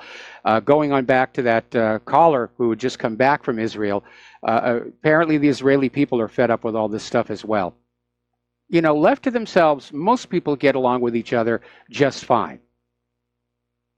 It's these leaders who come on out there with their dreams of glory and empire and history, and they're the cause of all the problems throughout history. Alrighty, now then, getting on back to immigration. Up in San Francisco, between the migrants, the illegal immigrants, and sadly, the homeless, San Francisco is in decay. And there are tent camps. There are people who are relieving themselves outside in the gutters and on the streets. There's trash all over. The city has a new interim mayor who said they've got to do something about it because part of San Francisco's income comes from tourism, and the tourists aren't happy about what they're seeing. Same thing that happened to Paris. Now, down in the Austin, Texas Police Department, there were 10 police cadets who have quit, and they've blown the whistle because their training seemed to include teaching the new cops to view the public as cockroaches they're at war with. And so they're blowing the whistle and claiming this type of mentality they encountered is not what they signed up for, and it's not representative of the greater Austin community. And whether this is coming out of that Israeli training, and some states are, or rather some cities are starting to cancel that. But Summer Spacek, who's a 38-year-old former tech employee who participated in 9 weeks of the 8-month academy last year, said instructors told her and other cadets they would punch them in the face if they said they wanted to be police officers to help people. Now, we know that police conduct in many parts of this country is out of control. They're out there stealing with the civil forfeiture laws. We keep hearing about cops who are themselves criminals. There was even a story that came down the other day where traffic cops are upset that people are starting to drive much more carefully because they can't write as many tickets, and they're on quota systems. I thought the purpose of a traffic ticket was to encourage traffic safety, and here the traffic gets safer, and they're still complaining. There's just no making these people happy. Now, fortunately here in Hawaii, we're very lucky. We have a good police department that seems to have been able to avoid some of these corrupting influences. We had one incident of an unjustified shooting about a year and a half ago, but other than that, the police are polite, respectful. I remember the last time I got a speeding ticket, I wrote on the ticket, this officer was so polite, it was actually a joy to get this ticket. That's what we have here. Speaking of Hawaii, apparently Hawaii has become the 12th state to ban gay conversion therapy for minors. And it's basically a ban on licensed therapists performing conversion therapy on minors. It's expected that Governor David Ige will sign it into law. Now, this gay conversion therapy is predicated on this idea that it is a conscious choice to be gay. And a lot of gay activists like to promote this idea, saying, we choose to be this way and we're proud of it. Because when you say maybe there's some other factor involved, it's taken to mean that gays are somehow inferior or different. Now, personally, I think it's genetically mediated. And this gay conversion therapy has actually harmed a lot of people. We'll be right back after these few words. Aloha, America. Welcome back to the show. And looking at the incoming email, there are a lot of people who are concerned that there's going to be some kind of a nasty false flag blamed on Iran to get the war fever back up. And so we just obviously need to be very careful. But again, to find out if you're being lied to, look for what should be there and isn't. And what isn't there is a reason for Iran to carry out any kind of an attack at this time. It just isn't. Iran does not want war. Russia really doesn't want war. China doesn't want war. It's the U.S. and Israel that is driving the war agenda. All right, let's talk about computers now here. Here's an interesting development, and it's being pitched as the follow-on to these in-home assistants that you talk to. And it's a prototype device called Alter Ego. It was created by MIT Media Lab graduate student Arnav Kapoor. And with this device, which is 3D printed, it looks like a skinny white banana attached to the side of his head. He can change TV channels, change the color of color-changing light bulbs, make moves on a chessboard, solve complicated arithmetic problems, and he apparently was on 60 Minutes a while back and ordered a pizza all without saying a word or lifting a finger. And it can be used to let people communicate silently and unobtrusively with each other as well. I mean, the first thing I thought when I saw this, you know, what an amazing development for people who are paralyzed. And, you know, we had that ugly incident where there was a new polio vaccine that was given out, and it triggered an epidemic of non-polio specific paralysis, or whatever they called it. So there are a lot of people with very limited amounts of mobility. A device that is able to basically read the mind and allow you to interact with your home, boy, that's a really good thing. I hope this kid gets a Nobel Prize. Over at WhatsApp, their CEO, Jan Koum, has called it quits. He basically tweeted on out that he is stepping down while Facebook is still involved in that user privacy scandal. So Koum has confirmed he's breaking his ties with WhatsApp and with Facebook, which owns Facebook. And the Washington Post is saying that he's also considering resigning from Facebook's board. I would say that's probably a good expectation. I think he wants to sort of get away before things really hit the fan over there. Facebook, meanwhile, has accidentally debuted their no hate speech triggering system, which asks users whether every post made on the website is hate speech. Well, you know what's going to happen. Anybody with an opinion, there's going to be somebody who thinks that's hate speech. We're so oversensitized to this idea of hate speech, people are just going to be pushing buttons like crazy. In the long run, I don't think this is going to work. I think it's going to turn people off from Facebook, because if they can't post on Facebook and get some degree of respect, they're going to go someplace else. If people are posting on Facebook and all their posts are labeled as hate speech, when they're not really hate speech, yeah, they're going to go to other places. I think Facebook is in serious trouble now, having gone down this politically correct path. Now, we mentioned this before in relation to BMW, but apparently there is a much wider problem out there, and it has to do with the newer cars that are keyless. You have the little fob with the buttons that open and close the doors, and the fob, if the fob is inside the car, the start button on the car will work, and you will start the car and you will drive the car around, so forth and so on. But apparently, over on Amazon, you can actually buy a device that will fake being a fob, and you can use it to steal vehicles. And this is insane that anybody would sell something like this. I think it's insane that anybody would manufacture it in the first place.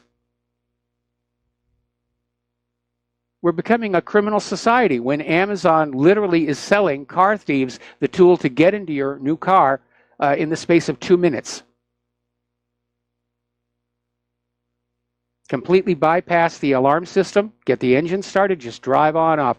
And you'll forgive me if car theft is a hot button issue for me right now. But the idea that anybody would, first of all, make this for sale, knowing what it's going to be used for, and that Amazon and other places, let's not just castigate Amazon, other online retailers are carrying this.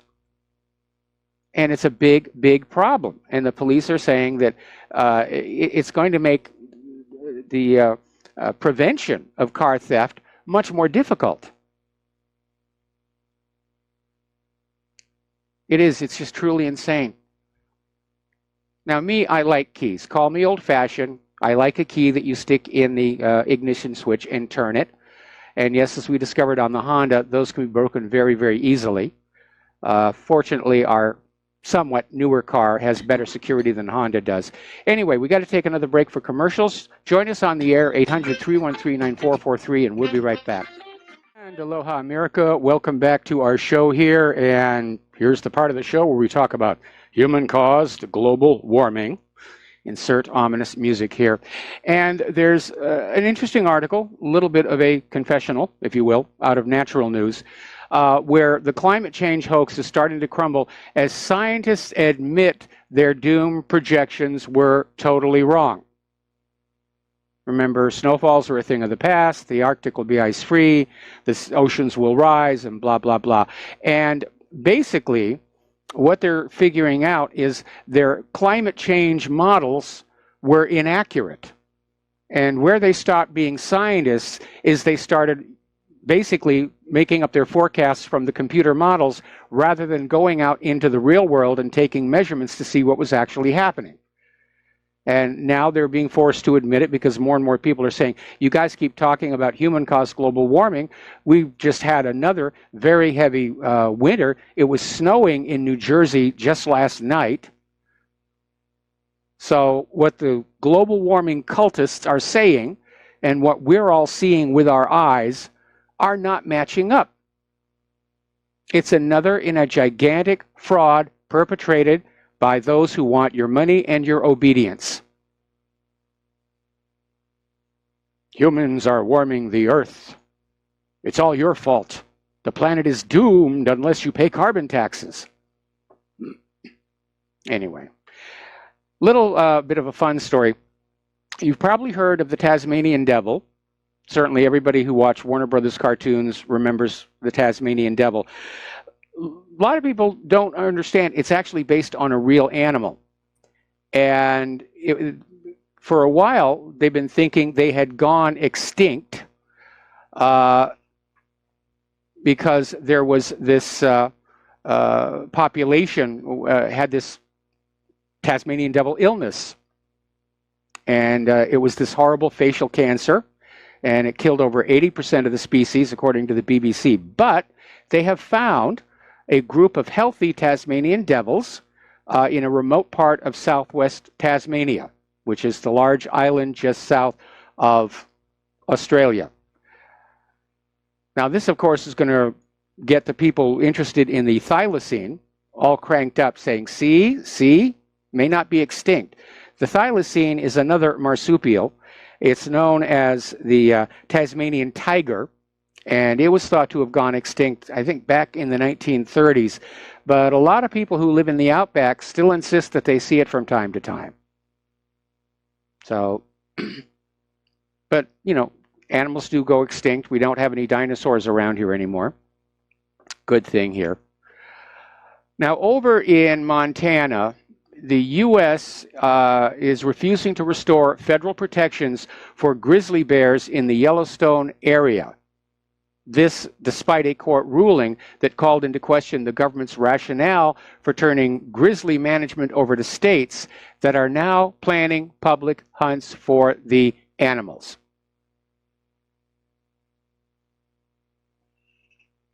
Now, Michael Crichton wrote a book about the climate hoax. It's called State of Fear. And in the middle of it, there's a character who shows up to talk about how badly mismanaged Yellowstone has been throughout its history. And there were no evil corporations that were there causing the damage. These were people who really intended the best, but they made mistake after mistake after mistake because they didn't really understand the dynamics of the living systems in the Yellowstone area. And it turns out that this was a transcription of a speech that Michael Crichton was giving to various environmental groups to say that this automatic assumption of allowing environmental groups or the government to come on in and manage lands, it doesn't always work on out. And Yellowstone is a good example of that. Because if you go to any national park, that's not nature.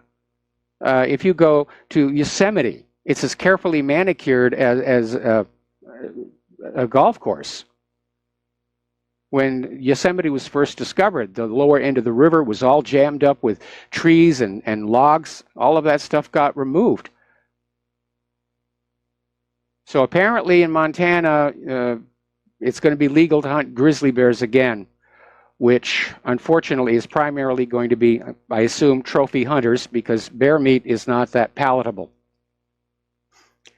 Now, here's a huge embarrassment. Apparently, there's an art museum in the south of France that has, following an investigation, discovered that more than half of its art collection consists of fakes. And it's being described as a catastrophe for the region because apparently this museum was drawing a lot of people, a lot of tourism. And there's a lot of fraud out there in art, and you've got to be very, very careful. So this all took place in the town of Elne, just outside Perpignan.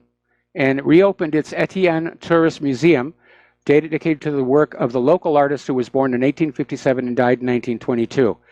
But an art historian brought in to reorganize the museum following the recent acquisition of around 80 paintings found that nearly 60% of the collection was fake.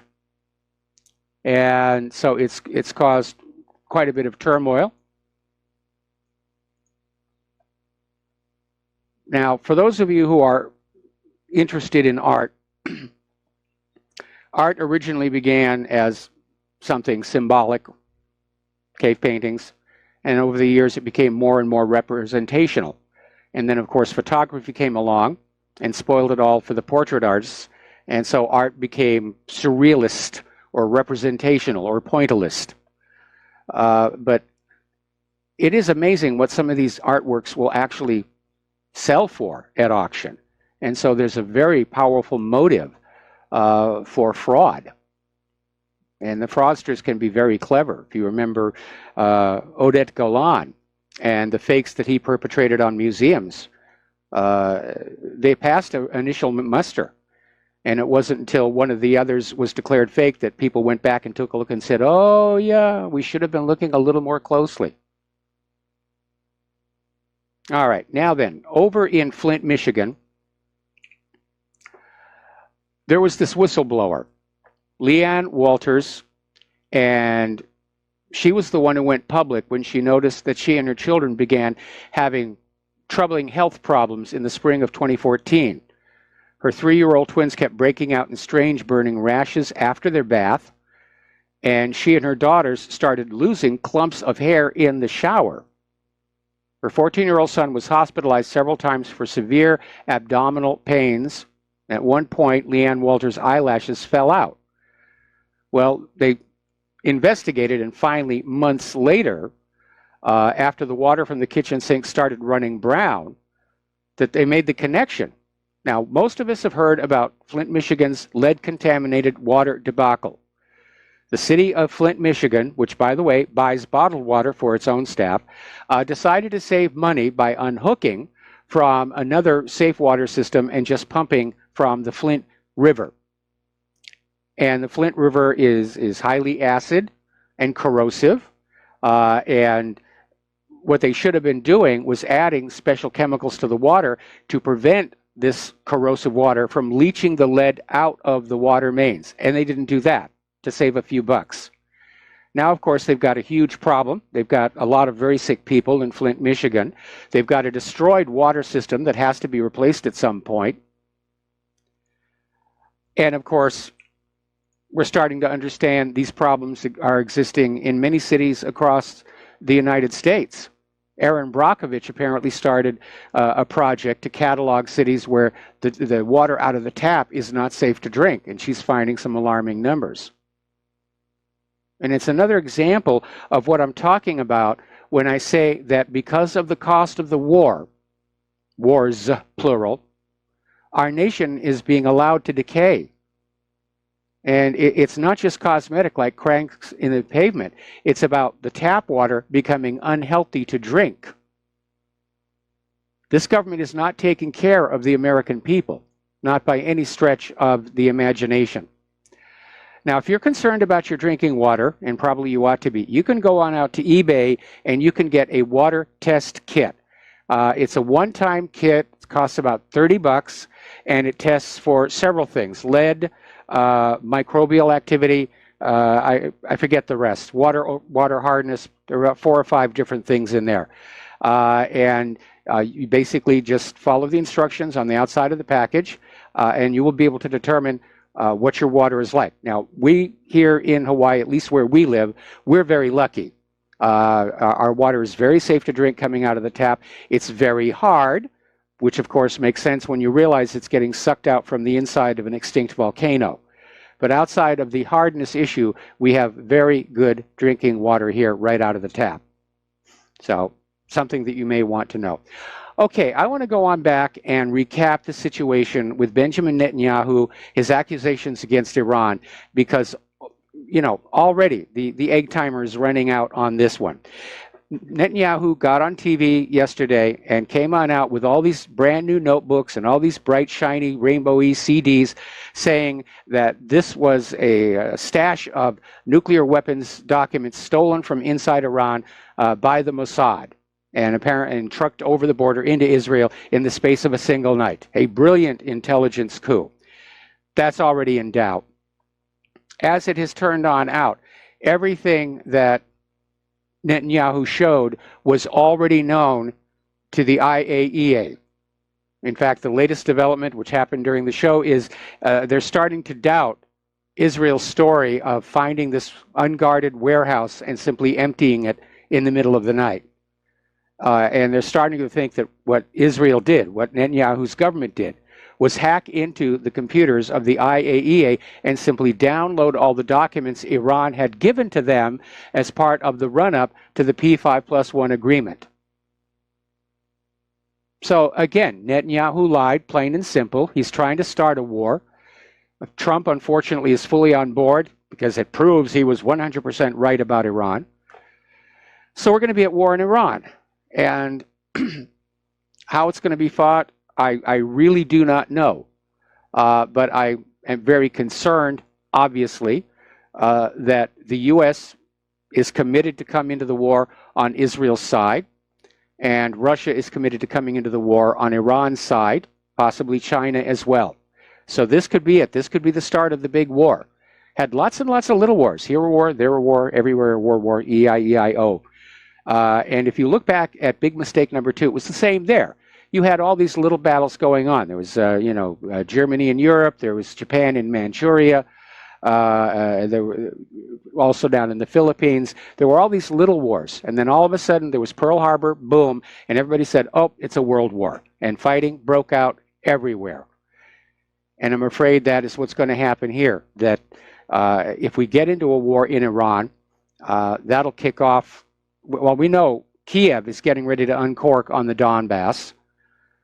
We know that Israel will probably use the distraction of a war in Iran to try and fortify its position in the Golan Heights, as well as further abusing those poor Palestinians.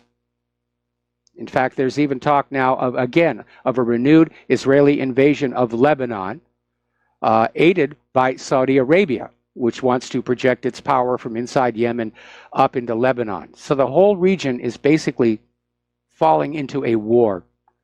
And it's going to be a bad war, and the risk of it going global is very high and very real, and the risk of it going nuclear is very real as well, and we all need to be ready. Now, as I've mentioned many times before on the show, if you are not a prepper yet, you need to start. And being a prepper is not just buying a bunch of stuff and sticking it in the closet and saying, it'll be here when I need it. Whatever equipment you buy, you need to work with, you need to learn it, you need to train it. If it's radio, whatever.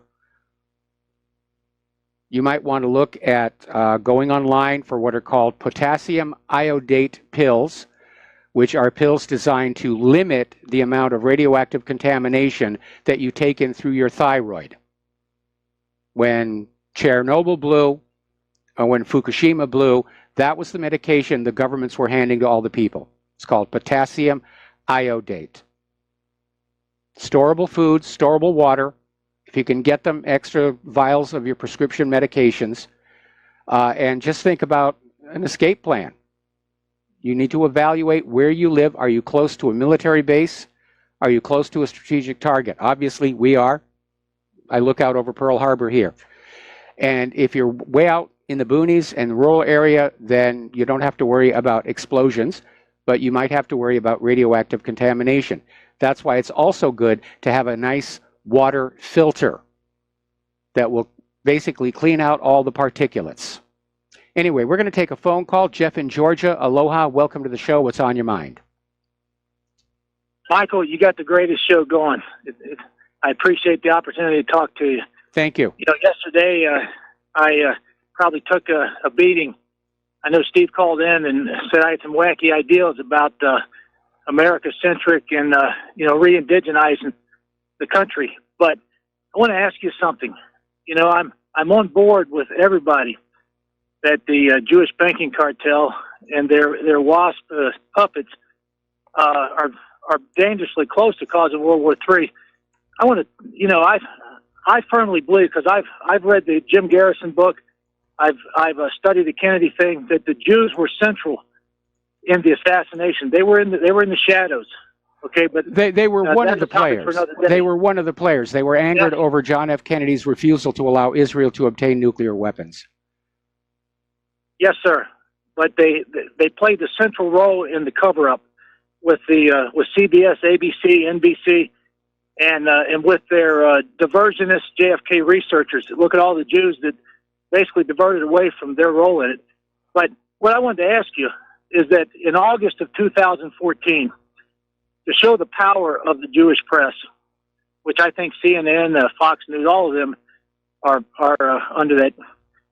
In August of 2014, what was going on in Israel? They were bombing all of them Palestinians. They killed about 2,000 of them. They destroyed about 20,000 homes. They had to divert away from that because the world was turning against them angrily, and so they started Ferguson. Now, okay, Jeff, I got to put you on hold. Don't hang up. I'm going to come right back to you after these words from our sponsors. Aloha, America. Welcome back to our show. Last segment of the program today. We're talking with Jeff in Georgia. And Jeff, you just want to pick up where you left off? Yes, I wanted to get your take. I think Ferguson was a diversion from what was going on in Israel. And it shows you the power that they own. They own the people, because just like Oswald is in our history books that he killed Kennedy, it was a coup. That should be in our history books. Ferguson is another example, and I want to get your take on that, because I'm the only guy I know that ever said that. It was a diversion from what was going on in the Middle East, and it shows you their power of they have the pulpit because they own the press. They own 96% of it. They're trying to rob the remaining 4%. And, you know, Michael, I'd like to get your take on the Ferguson thing. Was it connected as a diversion to what was going on in Palestine? No, I think it was more a case of Israel took advantage of what was going on in Ferguson, knowing the media would be focused on that to start what they were doing in Palestine. They were seizing an opportunity rather than manufacturing one. The one issue I have with your presentation is that you're focused almost exclusively on Israel, where you're not seeing that there are other parties at work. And let's take the John F. Kennedy assassination, for example. There were a lot of people who wanted Kennedy gone. You had the Federal Reserve, because Kennedy had issued a new value-based currency that wasn't loaned by the Federal Reserve at interest. You had the Texas oil billionaires who were angry with him over the oil depletion allowance. You had organized crime, which felt double-crossed by Robert Kennedy's work at as the Attorney General. And they were all players. And as I keep telling you, wars and assassinations never happen for just one reason or one operative. Are you aware that there's several books about the mob? They were ruled by Jews. The Jewish powers, the Hyman Larners and the Meyer Lanskys, were not in the Italian. I'm talking about New Orleans, Chicago, Florida, even Dallas. They were all under Lansky or Larner or others. And this is known, but the Federal Reserve certainly is run by Jewish interest. And Permindex was a Jewish-controlled operation, and that was Clay Shaw. And also JFK, LBJ. Look at all he could have been called our third Jewish president, because he did everything for them. Yeah, including covering up the attack on the USS Liberty. Jeff, I have one criticism for you, and that is that you seem too obsessed about Jewish criminals. And yes, they're a reality and they exist. But you do seem a little obsessed about, looking at just that and not other issues. And it sort of undermines your credibility. Well, okay, but I also go after WASP, so you got to give me that much credit. Well, I didn't hear you going after them more than mention this time. Anyway, Jeff, I got to let you go. There's the music. It's time for us to end this program. Please stay tuned for John Stadmiller. I'm sure he's got lots of interesting things to share with you. Please take what you learn here and share it with everybody that you know. Use email, use face-to-face contact. Forget about social media. It's useless now. Okay? But we need to make it our task to educate all the people as to just how dangerous this war is, so that all the people will stand up and say no more. We'll be back tomorrow. Aloha, America.